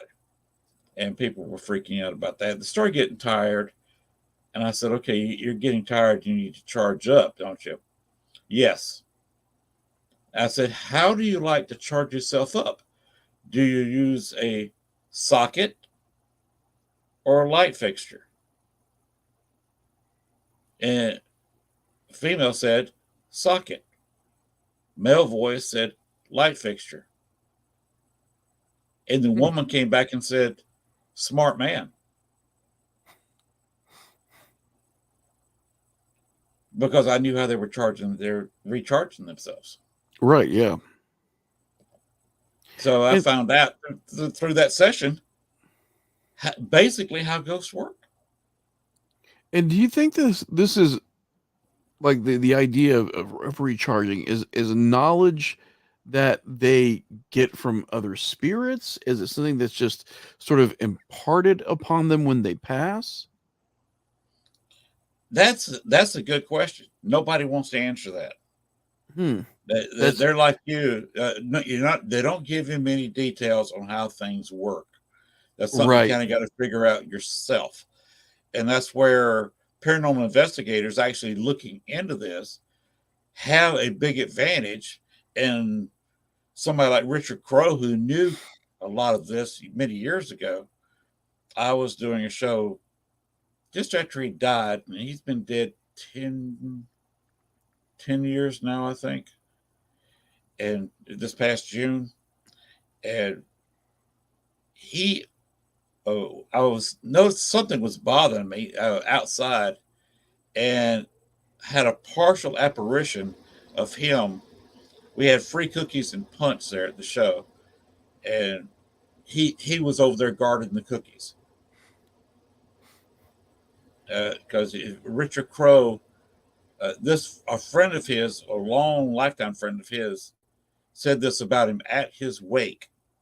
He said that Richard Crowe never met a buffet he didn't like. And that was just a little good natured ribbing at a man who who enjoyed eating. Right. Yeah. We were in a club called the Westerners. It's a international organization that honors and talks about the Wild West. And he and I both were in there together, and it was at a Polish restaurant that their main thing was the buffet. So I've seen firsthand the man loves a good buffet. Of course, during those meetings, I learned I'd never really eaten a lot of Polish food. I learned how. Right. Because it's getting where once a month I was having a big meal of Polish food. Right. Yeah. No, So that was that's interesting. well, that's great. And again, like we're talking about this idea of some information that we can be given, some information that maybe we just wouldn't understand, or there's no real way to translate that. That Right. stuff fascinates me. You know, it really does. This idea of again, that we're sort of ethnocentric as living, breathing human beings that throw anything at us and we'll figure it out. Uh, and it might just not be that easy. It's not easy. It's complicated. You can't learn it all. Our minds couldn't comprehend it all. There, uh, if you pick up a spirit guide, like a lot of psychics have, you can learn a few things. If you have somebody that happened to me where they needed a favor and they needed a living human to do the favor, a spirit, some things they can't do. And Yeah. sometimes they need a human body. And this particular spirit needed a living spirit, Hmm. which meant a living human being. And she taught me a few things about how things work. And I'll give you her name. You've probably heard of her, Marie Laveau. Yeah. It's we can't prove it, but we think my wife is related to her because my wife comes down from this section. Her specifically her father's family came from Louisiana. A lot of his family still is in Lake Charles and deep in Louisiana, Mm-hmm. and came up here to Southeast Arkansas, which is where her parents are from, not too far from here. And it's where she, coincidentally, I don't know, what put the idea in my head to move down here, Right. Yeah. uh, to come down here. And next thing you know, I'm visiting New Orleans and putting a memento. Don't know if you know much about Marie Laveau. She was not the voodoo queen. She may or may not have really been a believer. She was definitely not a queen or a priestess in voodoo. She was actually a Christian. Her information and her power came from being a hairdresser. Now I don't know how long your hair is. Uh, mine, Mine is clear. you see this goes right off the screen. Right. Uh, it looks like I got a buzz top, but basically I've just got it all tied back here to my head in a ponytail. It Right. goes about 3/4 down my back. But if your wife has ever been, because remember I just saw her in a little bit of your movie, been to a hairdresser, she can vouch for this. Women are very talkative when they're getting their hair done. Right. Yeah. Extremely talkative. Mm-hmm. And Marie Laveau was one of the best hairdressers in New Orleans in her time. She did almost all of the rich ladies' hair. So the rich ladies would talk. And she knew a lot of secrets. She knew where bodies were buried. She knew who was maybe having an affair or who liked who, or, any little things that you wouldn't repeat in polite company. Right. Yeah. But the ladies had admitted, just kind of talking, oh, that guy's so good looking, or my husband is doing this next week, or whatever. That's where her power came from. It was not voodoo. It was just gossip in her hairdressing salon. But she is a fairly powerful spirit on the other side. And she had a problem and came to me because I was actually physically attacked when I was, like you were talking about. And she taught me how to handle that. And what a living spirit can do. I mean, And do you I've been do you think called. her ability, like, to listen and be that kind of a listener in, in the waking life, do you think that translated to where she's at now? And that's Yes, probably why she has all that information. exactly. She was an information gatherer. Uh, uh, you much of a Star Trek fan? It depends. I watched the old show Next Generation. Some of the new stuff I haven't had an opportunity though. Did you watch the original movies? Yes. Yeah. If you remember, uh, what was Generations, the first Next Generation movie? Right. Yeah. The one that had both Picard and Kirk in it. Yes, where Geordi was kidnapped by the Klingons, Yeah. and he was interrogated by the Lalorian, the same race that Guinan was, Mm-hmm. and he said they're a race of listeners. Now you can compare Marie Laveau to a Lorian. She is Gotcha. a listener. She's a listener, and you can learn a hell of a lot by keeping your mouth shut and just listening. Yeah. And that's how she got her power in life, and that's how she got her power on the other side. She heard how things were. She figured out how things were, and taught me a few of the things. And sometimes I've been at other locations, not talking to Marie Laveau, talking to other spirits, and been addressed as the archer. I've had people even remotely. I've been on YouTube, and all of a sudden they will say the Archer's here. And I said, "Well, okay, that I am. I don't really like that name because it's got the comic book Archer." Mm-hmm. I said, "Don't compare me to that particular comic book because I'm not that silly investigator." But so they'll invariably call me that, and I've been addressed at 2, 3, 4 different locations with different Mm-hmm. ghost boxes and different people doing it. It's Hmm. I find it kind of amusing. Well, right. Yeah. Yeah. I prefer the name that I appeared as, the Green Arrow, Well, because I'm you a big can do comic book what. guy, so yeah. So you know what I'm talking about. There's a big Yeah. difference between Archer and Green Arrow. Yeah. Yeah. So when there's trouble on the other side, what is his name? The wrestler who did Green Arrow on CW. Oh, I'm not sure. Yeah. I don't know. I'm drawing a blank. Normally I can recall his name. He appeared in WWE for a little bit. Big dude. Mm-hmm. I can't think. I'll think of it in a minute probably. But I appeared on the other side like him. I used his image because you can do what you want to, Mm-hmm. and naturally you can. When you're that big and you know how things work, you can solve a few problems, and I solved a problem. Right. Yeah.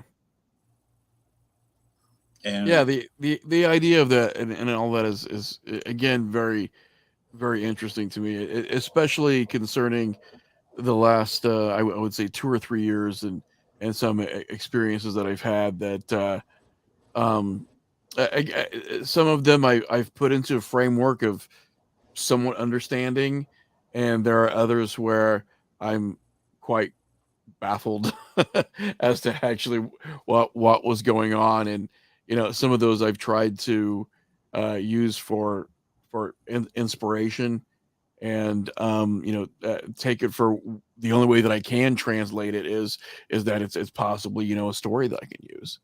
uh, mm-hmm, true. Uh, the first thing you got to work on is controlling your dreams. I don't care if you're having a hippy dippy dream, like I have those sometimes.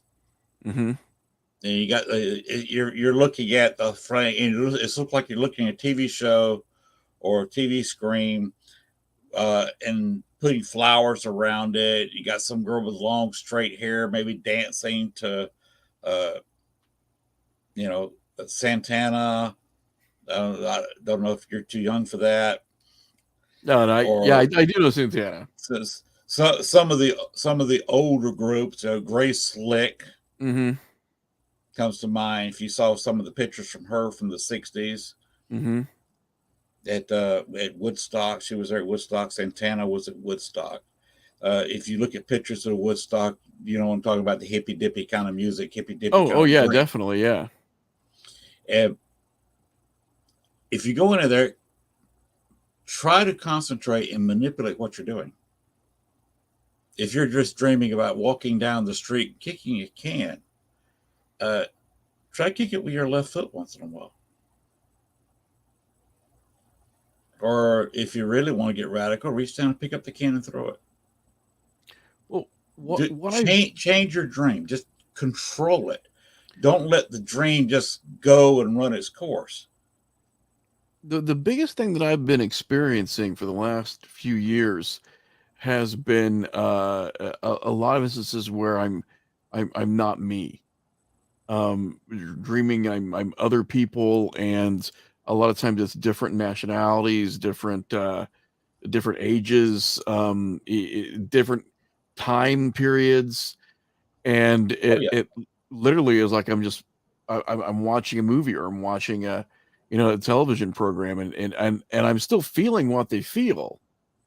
right. um and it ranges. Some of it's extremely banal and uninteresting. I've had one where I was a 11-year-old Pakistani boy, and I was getting my appendix taken out, and my my mother was worried about the kind of drugs that they were using, and if my father was going to approve of it or not, because he wasn't there, he was away on business, and I was trying to console her and say, listen, it's fine, you have to trust Western medicine. Because I was a Mhm. little more acclimated to being an American than she was. And it was just it was very strange, but a very, again, the discussion was like very grounded. It wasn't anything that was, ethereal or dreamlike. It was a very, I guess, would have been a common conversation, between a boy and his mother. And that's strangely enough, I have a lot of those episodes where I'm other people, a musician who finally had his last dose of chemotherapy, and he was finally getting around to asking his fiance to marry him because he felt like he had a future at that point. It's a lot of these, I guess, again, very common sort of situations, but it's been a very long time since I've had, or at least I can remember, a dream where I was me, either physically or with my personality. It's now, for the last 2 or 3 years, has been almost exclusively other people. uh, you may be an empath. You can look that up and see. There's all kinds of written material about being an empath, where you sympathize with others. What you could be doing is is actually seeing someone in real life that's going through that at that time, and you're actually seeing it. You're actually there, maybe seeing it from their point of view, and that's almost a definition of an empath. So you Yeah, could be seeing something that's actually happening. we had some, well, I had some instances where I would wake up almost directly afterwards and have enough details that I've written a lot down, that then I would, the following day, most of the time, I give to my wife and I'd be like, hey, does any of this make any sense at all? And she would say, well, that's interesting that you would talk about that. There was an instance where I dreamt that I was in the 90s. I was part of a progressive rock band, that we had just recorded our own album, not like a famous rock band, but you know probably known around the college that we were going to. And there was a cut on the album that was called, Taft's War. And we were in a record store where we were trying to unload some of these CDs that we had burned. And a guy came up who had seen one of our shows.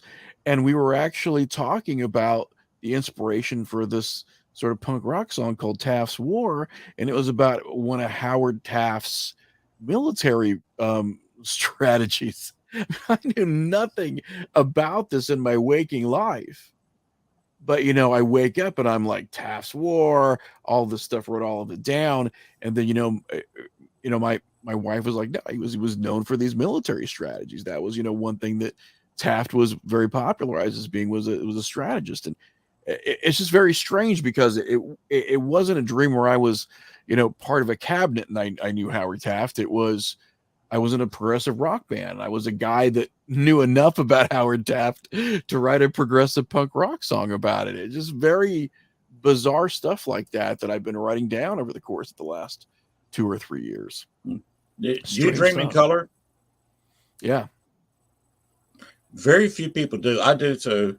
So we are two of a minority in the world that dream in color. Most people dream in black and white. Of course, most people aren't dreaming of something that may be happening somewhere else in the world, or dreaming of people long dead, or maybe just a few years dead, and Mhm. interacting with these people. Uh, that Some people say, well, that's just dreams. And it could be a very vivid imagination and dreams. Yeah. You obviously have a very vivid imagination. You have to do what you do. without imagination, you couldn't do what you do. Yeah. You would be totally lost. Or you'd be your accountant, like you were saying earlier. And at some point, Lynn, when you and I have, when we have some time off the air, I'll go through maybe one of the more involved ones that took place in a different time. That was about 80 years removed from now, but and that's a Wow. very, very involved one. Okay. Now I've got a little clip. I'll run it this time during the show. So if you'll hang on a minute, watch your ears. This is a little bit loud. Sure thing.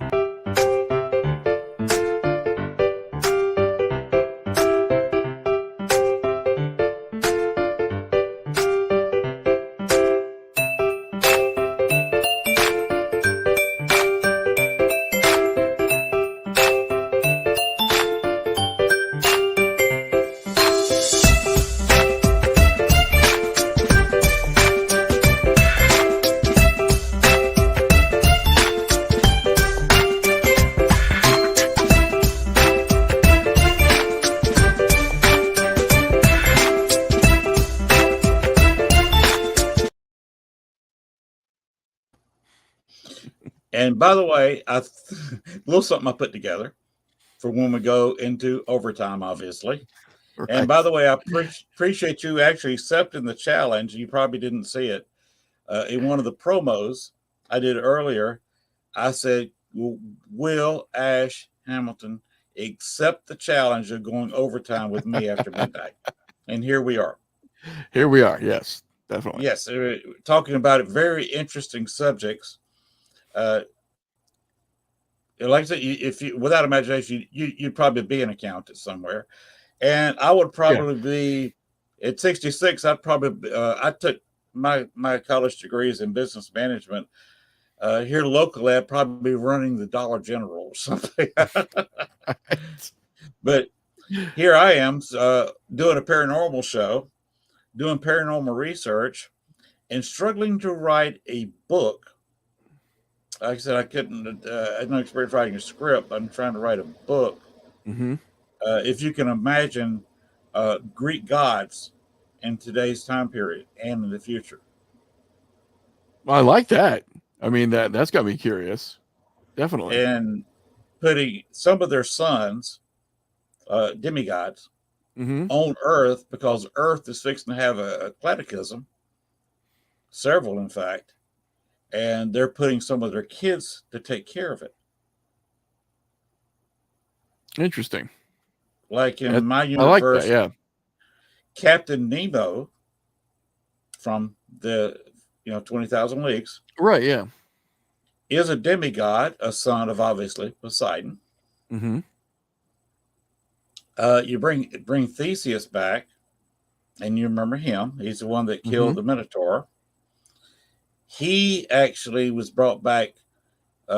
There was some thought when Theseus died that he came back immediately. He was killed mysteriously by a king for unknown reasons. They never really explained in the mythology why this king killed him, or even if the king killed him. They just know he went to visit this king and he died. This was in his later years. Of course, he spent a couple of decades stuck in a chair in hell. But he comes back immediately. There was some thought of people seeing a ghost of Theseus after he died, after they brought him back to Athens and had his big funeral because he founded Athens, Hmm. and thought that he came back. That's when they brought him back. They made him immortal at that time, and he actually helps found the United States with a little help from Ares, because Ares, in my book, founds Rome. Ares Okay. is the father of all shapeshifters, which means werewolves are descended from Ares. So what founded Rome? Two youths, Romulus and Remus, who suckled on a she wolf. Well, You'll be interested to know, Len, the next project that we're actually working on is a conventional, well, not a conventional horror film, but more of a straight horror narrative revolving around werewolves. Really. Yeah. In a lot of my stories, werewolves are the bad guys, and there's several fight. You couldn't do this, and this would be very expensive to do in a movie. Is actually having to kill a werewolf with using silver bullets or silver swords, and that it kind of goes on like that, and Mm-hmm. ends up Theseus helps Thomas Jefferson write the Declaration of Independence, helps write the Constitution of the United States, and has an office in the basement connected to the White House. And as a paranormal advisor to all the presidents. Yeah, this would be a relatively expensive film. Mm-hmm. Yes. And Diomedes also makes it. Diomedes was cursed because he injured two gods. He injured Aphrodite and Ares. And back then, Ares was a little bit of a whiny guy. Under the Greek system, he was a whiny god. Under the Rome system, as Mars, he was worshipped, and he was Mr. Tough Guy. He got some testosterone treatments, I guess, between the Greeks and the Romans. Right. And of course, Aphrodite went whining and crying to Zeus, and Zeus just said, "Look, you're the goddess of love. Please, just keep yourself in that preview and stay out of war. Stay out of the Trojan War, because that's where she got injured." Mm-hmm. And she stepped her nose on a couple of times, but she knew when to back out after that. Diomedes was cursed with some kind of form of immortality. Okay. And the way I'm doing it, he gets brought back. He has to live a human life, die one way or the other, gets killed or dies of old age. And it makes him tired and grumpy, and it doesn't come out right sometimes. And he is some of the greatest generals in history, like Grant was a reincarnation of Diomedes. Another one that was slightly flawed was Patton. Patton, in real life, believed he was with Alexander the Great and was one of his generals. And you got to remember something about that group. One of the generals from Alexander's time was put over Egypt. And he made love to the person who was, running Egypt at the time, and changed the pharaohs from basically being pure Egyptians to being Greek. Cleopatra was much more Greek, because they were all inbred, was much more Greek than Egyptian. Some people complain, how is she white? When they usually have a white actress playing the part in movies and shows. What she had more Greek in her than African. She may have had a slightly dark complected white. Mm-hmm. That's what she looked like, because of her Greek heritage. And that was from one of Alexander's generals. And he just goes forward, always being reincarnated, and they finally stop it when he's needed.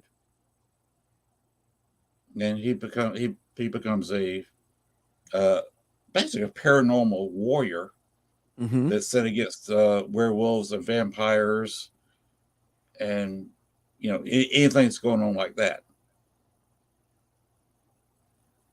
So that's where this is an epic. It's a whole bunch of novels written in one. Well, I was going to say it sounds very, very involved. I mean, there's a lot going on there, undoubtedly. And it sounds like something that maybe would lend itself to a series of books. It's a whole series of books. The wife is helping out. She came up with her own characters that evolves around Cersei. Okay. You remember Cersei from your Greek Mm-hmm. literature, the witch. She is reincarnated into modern times. And her husband is one of the top snipers for the United States. And Yeah, there's definitely a lot living in going on there. Louisiana. A lot going on there. Hercules has his own he's not Hercules, he's not the demigod yet, but his ancestors come up with basically the Spencer and Henry rifles, Okay. and ends up making a fortune during the 1860s and 70s and 80s selling repeater arms. And it's those companies taken over by Winchester, and it's his ancestor that does it, and becomes the United States #1 arms dealer. Basically, by the time they reanimate or whatever you call it, reincarnate Mm-hmm. the real Hercules, his ancestors have him set up where he's basically a Tony Stark. Okay. Not quite the drunk fool Right. that Tony Stark was, but he's kind of that ilk, Gotcha. Okay. and that's it goes on from there. I'm not going to go on to the whole thing. We'll be here for 2 days, Right. but that's what I'm trying to write, and it's a lot involved because you get 7, 8, 10 werewolves attacking 2 or 3 people armed with silver swords and silver bullets. They know how to take care of werewolves, but that used to be a complicated fight. Yeah. Yeah. And You'd to think go in so. there Yeah. and to write down to describe, not in a script but in novel form, a fight like that, and how would a werewolf fight, and exactly how could you defend a werewolf basically leaping at you Yeah. with a sword? Well, what are some of your thoughts, Lynn, on this idea of dogmen, or what people are describing as upright wolves, or even people describing them as looking at like classical werewolves? Because it seems that over, I would say, the last 5 years, the accounts have multiplied into the thousands. I have no personal experience with any kind of cryptid. Okay. No, in real life experience. Now, I had, like you were talking about, a kind of a dreamland experience. Some people say it's a dream. Some people say this really happened. Uh, I personally woke up with a injury because of this. Uh, there was a Yeti, Bigfoot, whatever you want to call it, starting trouble, and outside he's going crazy in the yard. And somebody asked me, "Can you take care of this?" And so, well, how am I supposed to take care of that? Right. And then I remembered, wait a minute, I'm not sitting on my easy chair watching TV here. I can do whatever I want. Mm-hmm. So I turned into a giant werewolf,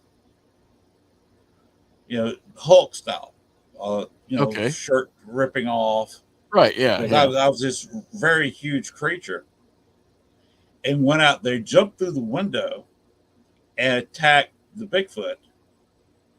And I received scratches and a leg injury from Okay. that. Won the quick scrap, and woke up with injuries. So how do you get injuries from what's most people would say was an interesting dream? Right. Yeah. You So know, I've often wondered, to answer your question about werewolves and dogmen in this, are they from our dimension, or are they interdimensional beings who maybe not quite on the same frequency we are, which is why you can't get a good picture of them. And that's why you go in there and they're tracking down. They say maybe they sometimes say two or three footprints in a row, and then disappear. right. Could they be just a partial image of somebody that's actually doing some remote viewing from another dimension, or maybe they're visiting wholly that's not quite all the way here, Right. and they're fading in and out. Sometimes they're more solid. They'll leave a print or two in mud, and then nothing. It's like something reached out and grabbed them because they were never wholly here to start with. They made a couple of prints and faded away. Yeah. So that's a theory that happens to fit the facts. Now, whether it's proof or not, I can't. I can't. What can we prove anyway? I can't prove that I ever talked to Libby Mae Humphrey and talked to Amelia Humphrey. I cannot sit there outside of some instances of some voices, Mm-hmm. maybe some equipment going off, of who I talked to. I can't prove that. Like in a court of law, I can't sit there and bring out witnesses or affidavits or forms or all this. You can't prove absolutely in a court of law anything in the paranormal. Right. All it is theory, and the interdimensional beings of being the dogmen, werewolves, uh, yeti, name your cryptid here, Mm-hmm. being interdimensional, just happens to fit the facts. Yeah. Now we talked about lucid dreaming a little bit, and this might be one of my last stories, as I do get up early, with my little man, for his third day of school tomorrow. So I'm a big comic book guy, and in addition to that, a lot of um my I would say my aspirations usually run in finding comic books and finding action figures and collectibles that I never thought I would find. So my brain sometimes is more of an 8-year-old than it is a man, in his 40s. So I had a couple of lucid dreams a few years ago, and one always stands out in memory as being very reminiscent of like who I truly am at my core. And I was having a dream where I was across the street from what looked to be a rather seedy establishment. It looked to be like a bar with, I will say, a lot of ruffians in it. And in the dream, there was someone in that bar that owed me money. And obviously, in that dream, I did not have the good enough sense to just go home. I was going to go in that bar and I was going to get my money because this was dream me, who has Right. no common sense at all. So I I go into the bar and immediately recognize that I should not be there. A lot of people from dubious professions all basically looking at me wondering why I'm there, and I see the guy and I say, "Hey, I want my money.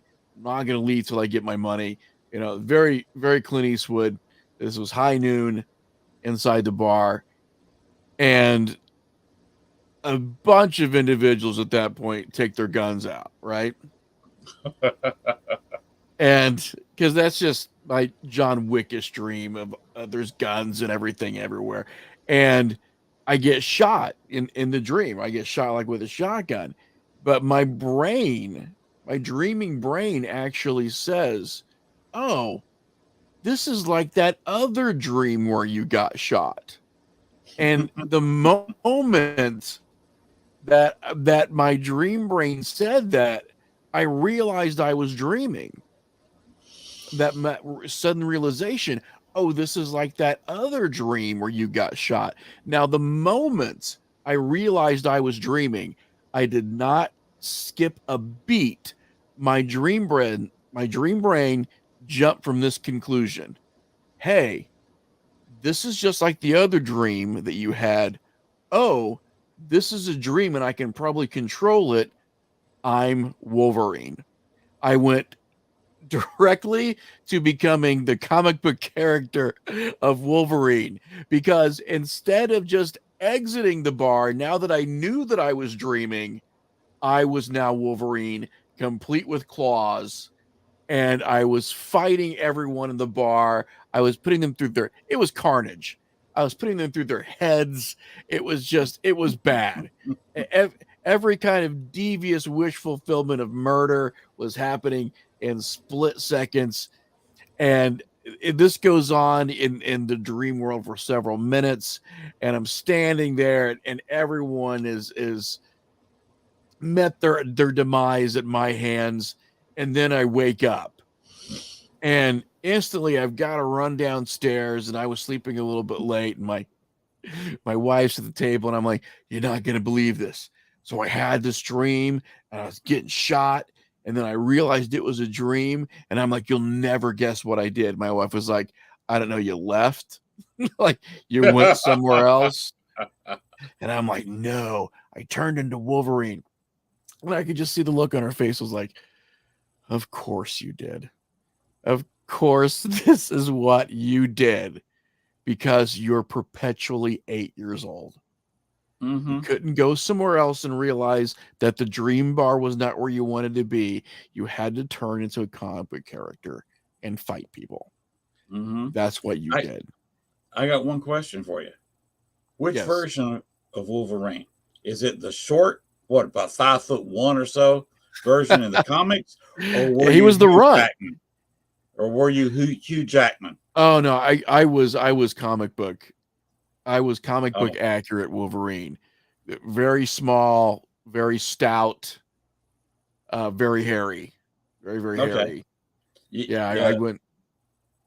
Has your wife ever dreamed of you being Hugh Jackman?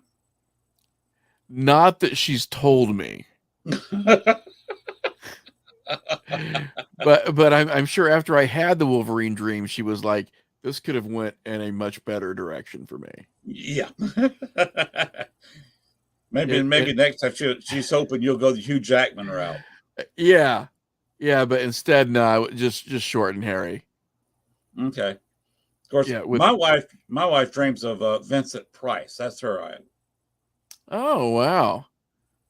Yeah, we've got a because Price, has a huge connection to St. Louis. There's a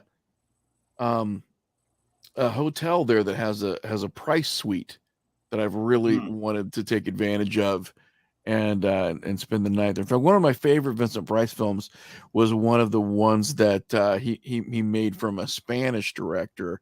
It was actually a Spanish-made effort based off of Richard Matheson's I Am Legend, which was Vincent Price and The Last Man on Earth, which was loosely based on that. Nobody's ever really got that book right. They went straight from Vincent Price and Last Man on Earth to Charlton Heston and the Omega Man, where it was just and then they did the one with Will Smith. Yeah, which I liked because I thought Will Smith did a great job. Like, I think they got the character of Richard Neville right more so in that one. Just his despair and his loneliness and how isolated he was. I thought that Smith did a really good job. The Charlton Heston one to me is just crazy because there's so many car chases for like a movie about what should have been a guy hunting vampires in post-apocalyptic Los Angeles. And it's just like, how many car chases could they fit into one Charlton Heston movie? And then, of course, it's very 70s. So every time a car turns a corner, it's got that music playing in the background because that's what you did for car chases in the 70s. So Omega Man's a little more dated than the other two movies. I think, True. including the one from I think it was like '63, which is Last Man on Earth. But yeah, Omega Man's kind of silly. Like when you go back, it's like then they turned it into just cultists, weird radioactive cultists or whatever. Like they were hardly vampires, but in the book, like it's classical vampires. It's definitely blood sucking, put a stake in their heart, chop their head off kind of vampires. And we haven't quite got that from that book, but yeah. Well, Vincent Price Yeah, and Last Man on Earth was pretty cool. my wife's in this stuff a little bit. Came up a big Doctor Who fan. Oh yeah. I And she was also pretty big fan of myself. Yeah. she liked a lot of the Marvel characters. We wish we could. We don't have a subscription to all these places. Other things to do with cash. Well, there's so many now too. I mean, Yes, we would love to. We would both like to go see She-Hulk. oh yeah. I've not Let's watched. start now. Yeah, I have not watched She-Hulk yet. Well, We the first one was this week, I believe. So you still got time. yeah. I was a big Incredible Hulk kid, growing up. Hmm. That Incredible Hulk wallpaper that was all the panels from the comic. I thought was really cool when I was a kid, and all that cool stuff that was available to me when I was younger. That now, as I'm older, I'm spending 8 times as much to try to put back in my collection because of all the sentimental value that I have to it. Of And course. I've got some pretty cool stuff. Like I can't quite turn the camera around here, but in addition to some older action figures and stuff, I've got some Raiders of the Lost Ark stuff up there from 1981, some of the original figures. Wow. Yeah, I've got a Windy and a Hot and a Cairo Swordsman up there, still on the cards, and I've got a Secret Wars Doctor Doom, and over in the other part of my office, I've got from the late '70s. They had these huge robots called Shogun Warriors, and I've got a couple of those guys. I've got a Shogun Warrior Godzilla. I've got a Shogun Warrior Rodan. Wow. I've got it. I can't show it here, unfortunately. It's way up here on the shelf back here, but I've got a 1979 Kenner alien that's about 18 inches tall that Oh wow. they realized scared the crap out of kids in '79, and like, why are we producing this as a doll? It's like Oh we wow. got this movie terrifying kids. Let's just give them a version they can take home at night. It's got a glow in the dark skull. It's like, come on. No.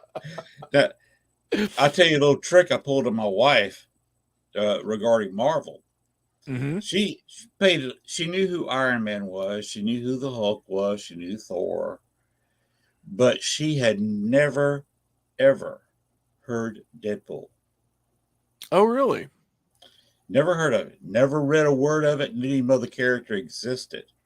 Mm-hmm. So I said, let's go see Deadpool. So she never got around to seeing any movie review or trailer or anything. Oh, wow. So We she go walked to blind into that, huh? we Wow. walked blind, totally blind, and sat down there, and Deadpool started the way it did. She's looking at me and says, "What the hell did you bring me to?" Like, what kind of superhero movie is this? Yes. The same thing he was kind of narrating. My boyfriend said this was a superhero movie. Right. And she's watching this, and what was this? And Oh, then she yeah. started liking the comedy of it. Now, I Oh, did well, the yeah. same thing with Guardians of the Galaxy because she'd never Mm. heard of Guardians of the Galaxy and didn't know what the hell they were about. So she walks into that movie absolutely blind. Yeah, that one's a different one, too, especially, for like knowing Captain America, knowing some of these other iconic characters, and then, seeing Star Lord and Rocket and all these really Yes. sort of bizarre foul mouthed characters. One of my favorite characters is Rocket Raccoon, and Oh, Deadpool is another Rocket's one of my great. Yeah. favorites. Uh, I've got a Deadpool shirt. I wore it to the grocery store today. Some people were laughing about it. I've got a personality kind of like Deadpool. Of course, being born and raised in the South, specifically Georgia, Yeah. uh, it, if somebody goes cross, especially if they pull a weapon, they're just you just shoot them. People in Chicago said, "What? You call the police?" And I said, "Hey, you get in the right area down south, like I live in now. Yeah. Uh, yeah, I can shoot somebody in the front yard if I got a good reason. It's up to me to call the sheriff. The neighbors aren't going to do it." I always had this weird idea of like what it would be like to be a petty criminal in like the Marvel universe, right? Because for the most part, if you rob like a small town bank or something, so let's say the Marvel universe exists and you're not a superhero and you're not really just a pedestrian, but you're like a small time petty thief. So for the most part, you walk into your bank and you're like, okay, I'm only gonna get a slap on the wrist from these certain heroes. So it's like you gotta pick your region really well. Cause like, okay, Spider-Man, he might knock you around a little bit, but it's nothing you're gonna have to make an insurance claim from. You're just going to be strung on like a street light, or he's going to take you right to jail or something, or you're just going to get webbed up on the side of a building. Even in the DC universe, the most you're going to get from Superman is he's going to put you up high somewhere. Somebody's going to come get you. But it's all of these like morality tales for a lot of these, superheroes. But then you got to think like, well, Spider-Man can't always be there. What if you're expecting Spider-Man to sort of stop you from robbing the bank, and then all of a sudden it's like, oh crap, it's Wolverine. It's like all of a sudden everything's different. You're just like, oh man, like not or, today. or you're expecting Captain America to come in there and start shaking his finger at you. You should not steal. I'm going to have to turn you into the authorities. This is the second time. First time I gave you what for speech. This Oh time yeah, you're going downtown. right, yeah. Or you have Deadpool come in there who just comes in there, points a gun at your face and shoots you. Right. It's like it's a crapshoot.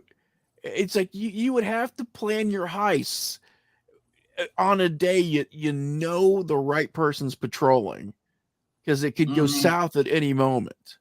At any Or moment.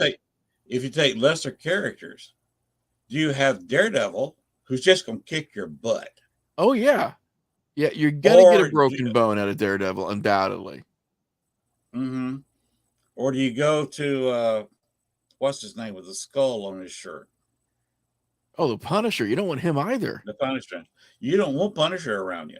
No. You don't want any part of this man.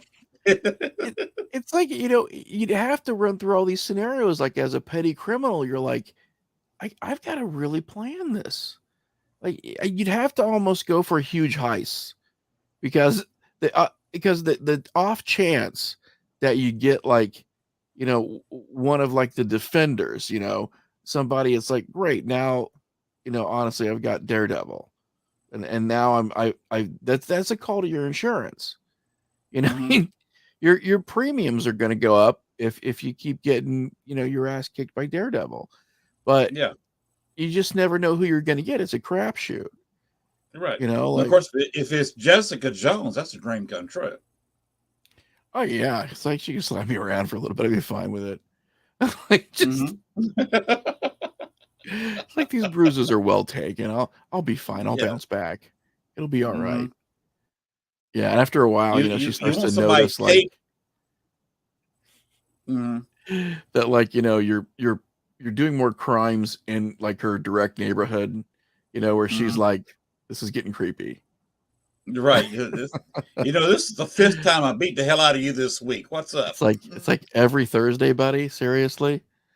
Like Hmm. 2 p.m. right on the nose. Yeah, that would be bad. Of course, if But she ever asked me, said, "What's up?" I'm gonna say, "I don't want to tell you what's up, but I'll show you." right, see, and that gets to be a completely different Marvel comic book. That gets put on a different shelf. Hmm. They got to put that behind another book. Yeah. That's how they get away with selling those particular comic books. Hey, but before I have to go, Lynn, am I able to tell anybody where they can see the movie over the next Uh, like few months? no, that's not what That's not what we're here to do.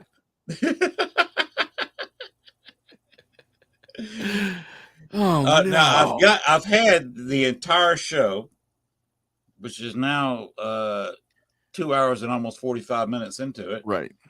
Uh, you notice you gave me the link to that Oh, horror.com. right. It's been Yeah. running on Yeah. the bottom of the screen. Hmm. So you want to go ahead and say what that's about and where they can and how they can see this movie, because I noticed there's a few comments in the chat room a couple hours ago that somebody wanted to see it. So I'd say go ahead and tell people exactly how they can do that.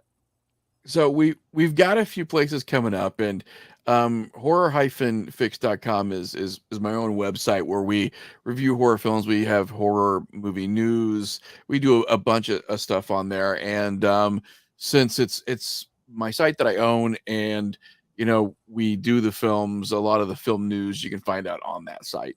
So if you go to that site, you can put Holes in the Sky up in the search bar, and it'll give you some of the most recent news on it.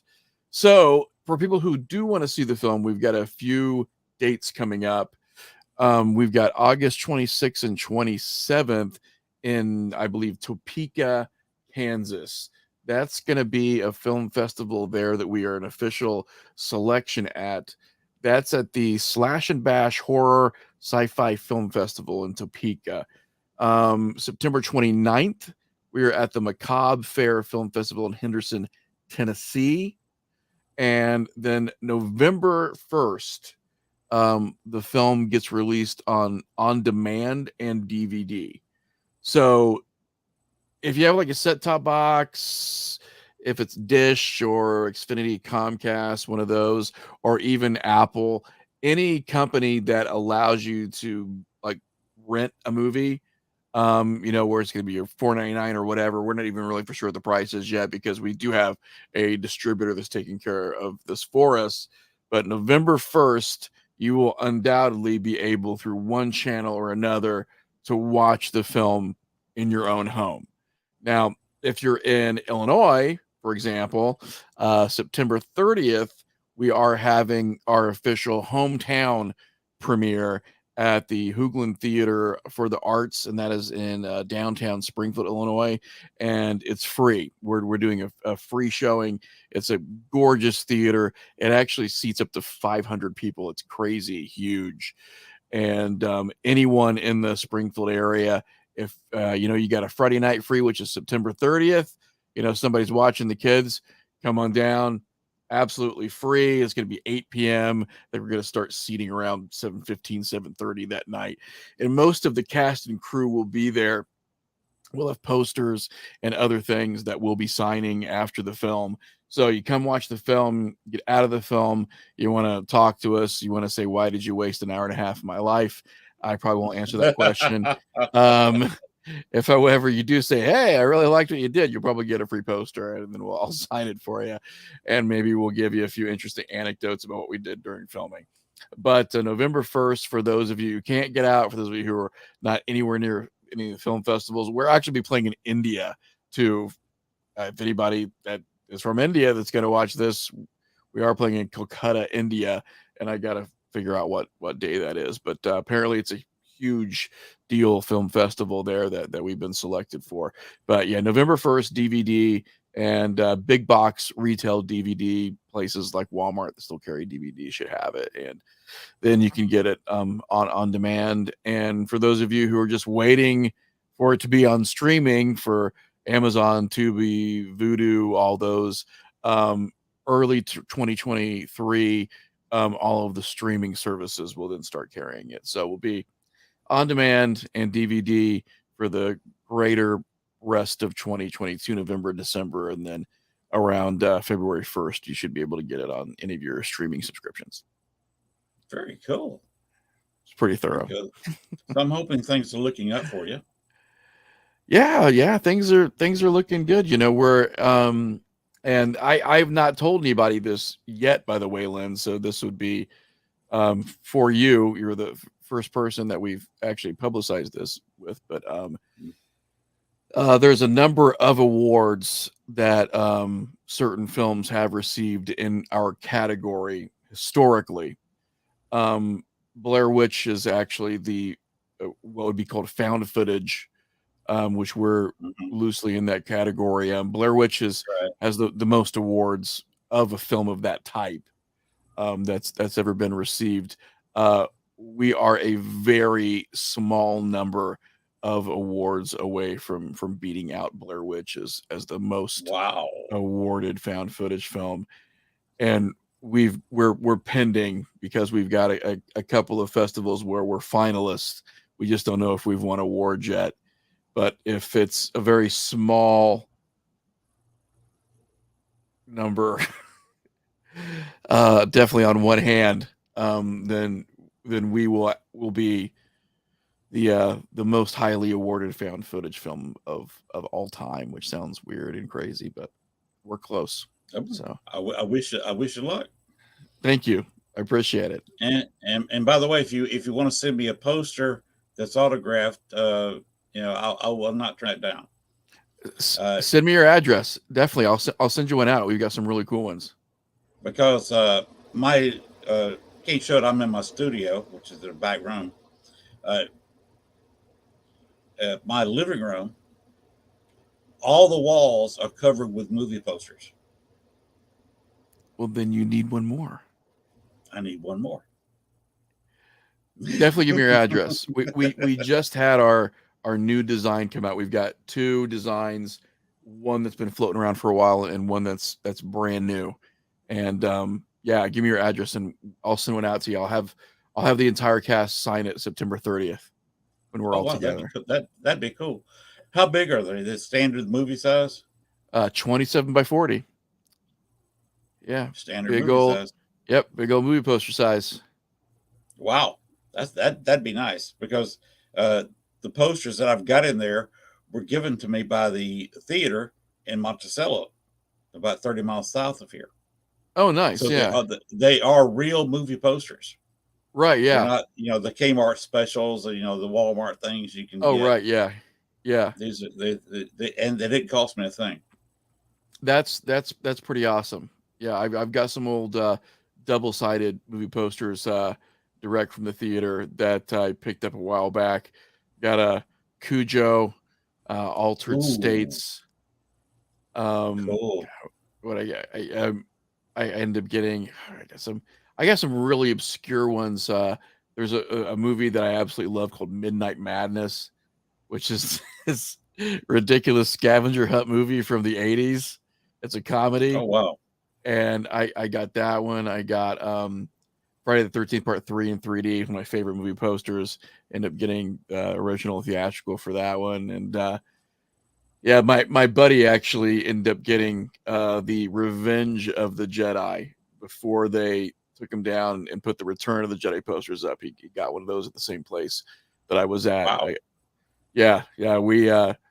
We found a place where a guy had cleaned out a guy's house after he had passed, and he had enough movie posters. When we walked into the guy's garage, there were stacks probably 2 feet high of nothing but posters and covering the entire floor of the garage.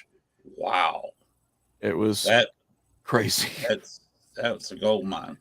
Yeah, it was a once in a lifetime sort of thing. So we went in there and the guy was really nice and gave us great prices because we were picking up so many. And like my friend got some really iconic ones. I got some, really iconic ones that I never thought I'd, get, that were vintage straight out of, their marquees. So yeah, very, very cool. But yeah, give me your address. I'll send you one your way. I'll send it to you via Messenger. Yep. Sounds good. Definitely. All right. Oh, by the way, we're kidding each other about our wives and stuff. My wife's a former power lifter. Oh wow. You've got a very small, petite wife. Yeah. Uh, I've got a former power lifter that could deadlift in her prime right at 400 pounds with a 200-pound bench. That's that's pretty crazy. I will say my little firecracker of a wife is ex-military. She was both Army, Air Force. She's a crazy little gal. She can fix a lot more things mechanically than I can even figure out how they work. Really? Yeah. So she's helpful around the house. Oh yeah. Yeah. I mean she's the first one where like we have car problems. She's like, all right, Saturday, we're putting the Wow. car up. And she'll Well, be hey, out there under the car for hours. Yeah. uh, we both seem to be happily married. Oh yeah. Yeah. Yeah. 'Cause- I oh, did and very well for myself. Yeah. uh, we all my wife and I met at the Arnold. That's when we first saw each other. We arranged it. We'd been talking 2 years in a chat room. But you've That's heard of pretty the Arnold. cool. You've heard of the Arnold, right? Oh yeah. Yeah. Yeah. The big bodybuilding competition in Columbus, Ohio. That's where we met. So Arnold That's Schwarzenegger has something to do with us meeting. And of course, I got to meet a certain. We're talking Marvel. I got to meet a pretty good sized fellow named Lou Ferrigno there. oh yeah.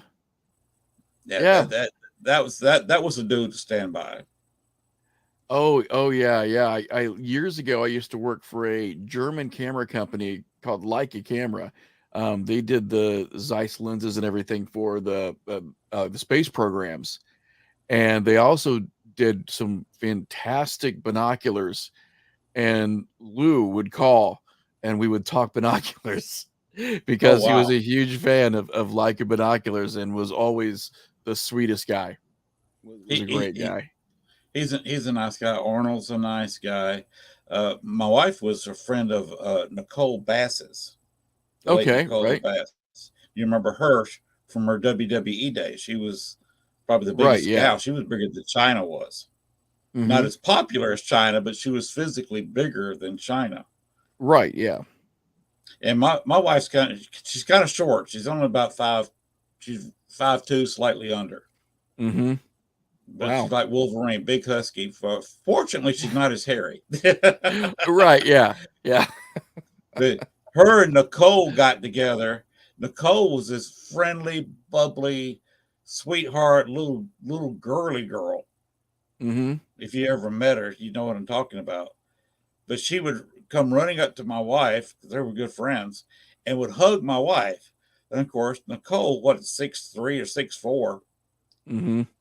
and my wife at 5'2", slightly under. You know where her face was? Oh yeah, yeah. Right at boob height. Oh yeah, So she'd yeah. reach up and hug my wife. So guess where my wife's face was? Right in those great big boobs that Oh, of Nicole course, had. yeah, yeah. So that was always amusing. Her husband Certainly. had heart issues and died. Then she ended up dying from a heart attack. Mm, yeah. Yes, she almost got too big for a woman's Yeah, heart yeah. to maintain. So, but she was another person we met there, along with a whole bunch of other people we knew at Arnold back in 20 years ago. That's pretty great. Yeah, that's pretty great. So that's how we met. I was a photographer; she was a power lifter. It's Oh, a tale as old as time. yeah. See if this camera can pick it up. Uh, these are some of the women I've taken photos of and worked with and talked to at the Arnold. That's just some of them. Oh, That it's one very right there in cool. the center, that's I shot that in the studio in Chicago. And that one there, right above the little plastic drawer right in the center of the screen there, Right. little blonde, that's was shot in a suite in Columbus, Ohio, Oh at wow. the 2005 Arnold. I shot that myself, and of course up here you'll notice if you remember Star Trek, the last, uh, the next to last, the search for God, Star Trek 5, Mm-hmm. the one written by Kirk, the Right. Yeah. Catwoman who jumped on him in the bar. Mm-hmm. That's a picture, an autographed picture of her.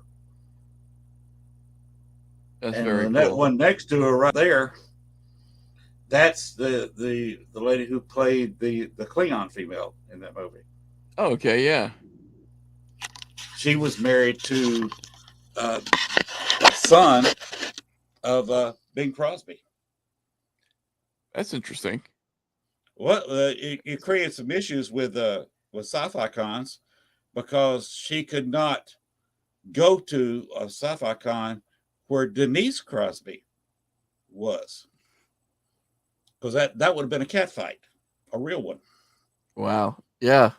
Denise Crosby had the name Crosby, but everybody says she didn't deserve the name because she was a result of a fling Mm. between Bing Crosby and a showgirl. That's where Denise Crosby was conceived by somebody that Bing was never married to, Right. Yeah. but for you know reasons, Right. Yeah. conducting your career, it's better to have a Crosby name than some unknown showgirl. Oh, of course. Yeah. Yeah. Definitely. All right. Well, one other girl I met. I can't think of her name right now. Uh, you remember when Kirk was being trained by the girl in the big wig? Yeah. They had the big claw looking spears. Him Mm-hmm. and Chekhov and somebody else, where they had Right. Yeah. on the colored squares. She she was a nice person too. I was Oh, very cool. at a sci-fi con. I was actually working there and had to provide a little security for her. Well, that's pretty cool. Yeah. Definitely. Have you ever been a Doctor Who fan? Yeah. Yeah. I was up until just a few years ago when I sort of is quit watching, but I was up till probably 2015. Mm-hmm. I'll let you in on a little secret. There's only a handful of people were there. Uh, do you recall the name of the city where the second Doctor died? And not as Doctor Who, but the actor. No, I don't. Okay, if you look it up, it's Columbus, Georgia, my hometown. Okay. He died at uh, not a, I always want to say Paracon because that's what I go to now. A kind of a sci-fi con, Really? a convention. Uh, he died in his hotel room on that weekend. They say from a heart attack. Died in his sleep. Maybe he died in his sleep. Maybe not. He was in bed with a 15-year-old girl. Oh, wow. Yes, we had to sneak her out of the room.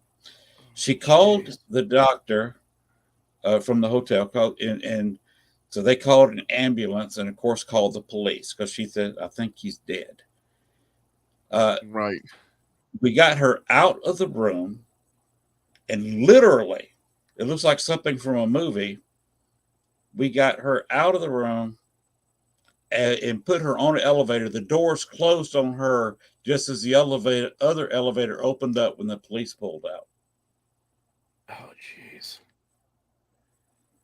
So that was a big cover up. I can talk about it now because this was in the 80s Right. when that Yeah. happened. But Wow. I was right there all in that at that con. Yeah, that's pretty crazy. Yeah. Wow. So I've had brushes with Hollywood, and I've always been fascinated with movie workings. And it's all I can do to work Photoshop. I'm still learning how to manipulate videos. I've got evidence videos I've got to make videos out of, and I'm still Right. Yeah. figuring that out. But you have it mastered. You can do that kind of thing. It was a huge learning curve, huge. And I'm trying to approach that curve now, just to edit some evidence videos and Right. make it decent instead of just having raw footage up there. Make it narrated and piece Well, pieces of it together. if you ever have any questions and I'm around, have the time, I'll be more than happy to answer something for you. If it's something I do know something about it. What kind of software do you use? I use Premiere. I use Premiere largely, Premiere Pro to edit. I use After Effects for um, not as much as I could. I usually use it for when I'm doing something like motion tracking certain effects, a lot of green screen work. If I'm doing any kind of 3D stuff where I'm having to insert models and then track against live action footage, I'll do After Effects and stuff like that. But primarily Premiere for my video, and then After Effects for any kind of light animation and green screen work, and then Adobe Audition, um, well, Audition, and then sometimes Sound Booth for my audio stuff. But I'm in Audition quite a bit. See, I bounce Okay, back and forth. Yeah, so Premiere might be the best thing for me. I've heard somebody else say that too. Just to edit a good video, not no special effects, just editing it, maybe narrating it. I've heard Premiere was better. So, Premiere's good. And plus, it's just because Adobe's got such a market share. mhm. It's easier to hand it off. Like, if you got something and you're 95% of the way there, it's easier to find somebody else who has it, who might be able to help, which is always good. Instead of giving them a file where they might not have the software, they're more likely to have Premiere Pro because so many people use it. It's just got a ton of built-in stuff that you can use too. I mean, there are times where I've sought out third-party plugins to help me with stuff, and then I ended up finding that it was just already in Premiere, and that Premiere's built-in plugin was better than the one that was X amount of money to purchase. So there's a lot built into it that you can just take off the ground running with and not have to worry about it. So that Okay, would be my suggestion. Yeah. I have to look at that. Appreciate that. Yeah, no problem. One more question. Does your wife ever Mhm. watch Snapped? I'm sure she's probably seen it. I'm sure she probably has. Yeah. Okay. Ask her if she saw the Marnie Yang episode of Snapped. Okay. Yeah, I'll ask her. You can look that up on YouTube. A lot of information is available on Marnie Yang. She killed a fiance of a 1985 Super Bowl winning Okay. Bear squad. Okay. And it was a big trial up in Chicago back 15 years ago. Yeah, I'll definitely ask her. Uh, I did a photo shoot with Marnie Yang, and I was actually on that Snap program. Oh, really? Yes.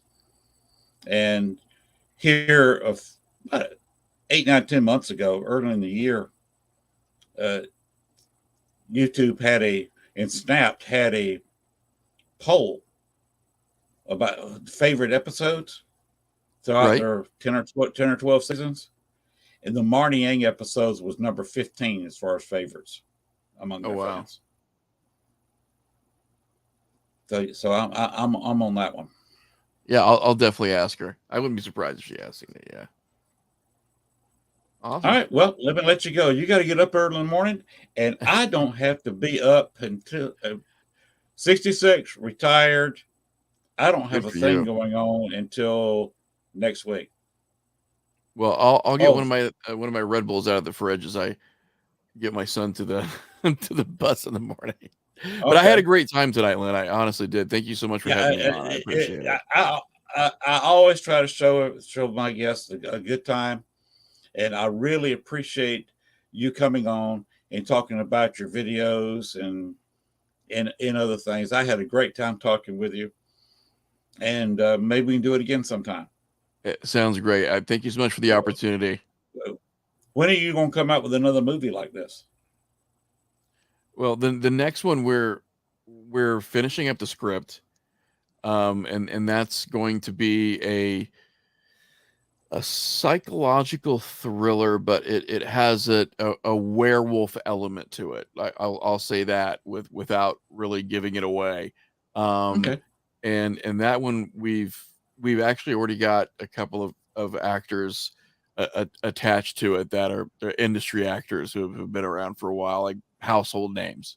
So that's going to be something a little bit different. And I don't know what I'll be doing in complete capacity to that, because there was a conversation of me writing it and directing it, and then there was another conversation with just me writing it.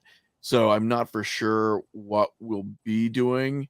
But the script is real close to being done. Myself and a writing partner that I have, Leanne Withrow, who's a really good a script writer. We've been working together on that for the last few months, and I think we pretty much cracked the code on it. So we're probably going to be finishing that up within the next week or two, and then sending it out and seeing if we still have the same interest and what we can do about it. So that'll be that, and then who knows if there might be a Holes in the Sky 2. There's been some discussions about that too, but we haven't really put pen to paper on anything involving that one. But I'm definitely not ruling it out if we get a lot of interest. We'll see once November comes. We'll see what the numbers are like for downloads and rentals, and maybe there might be a Holes in the Sky 2 All right. in our cards, Are you dependent upon that. are you gonna name it like Spaceballs? That's what they thought about naming the second Spaceballs movie, Spaceballs 2: The Search for More Money. Exactly. Yeah.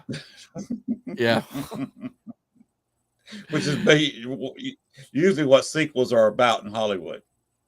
Yeah. Yeah. And I think that will again probably largely determine if there is a Holes in the Sky 2.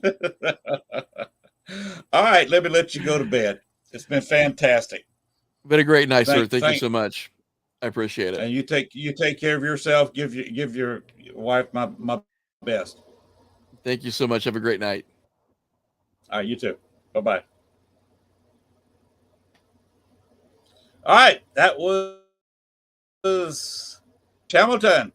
We are well into overtime. We are into we passed our third hour. It's after 1 o'clock, so we're got a few minutes into our fourth hour.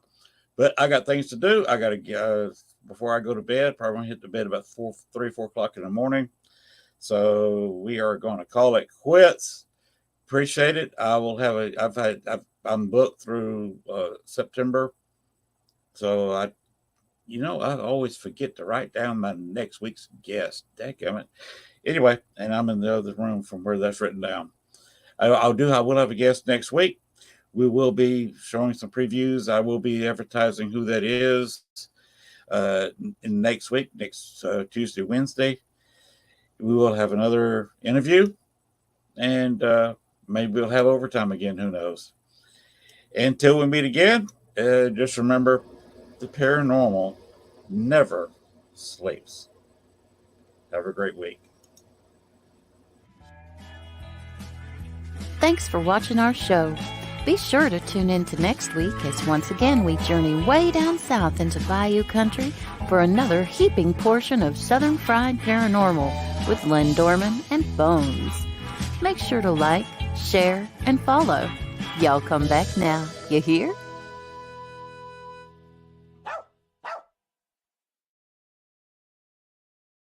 Good night, everybody. Good night. Oh, there we go. Good night. See you next week.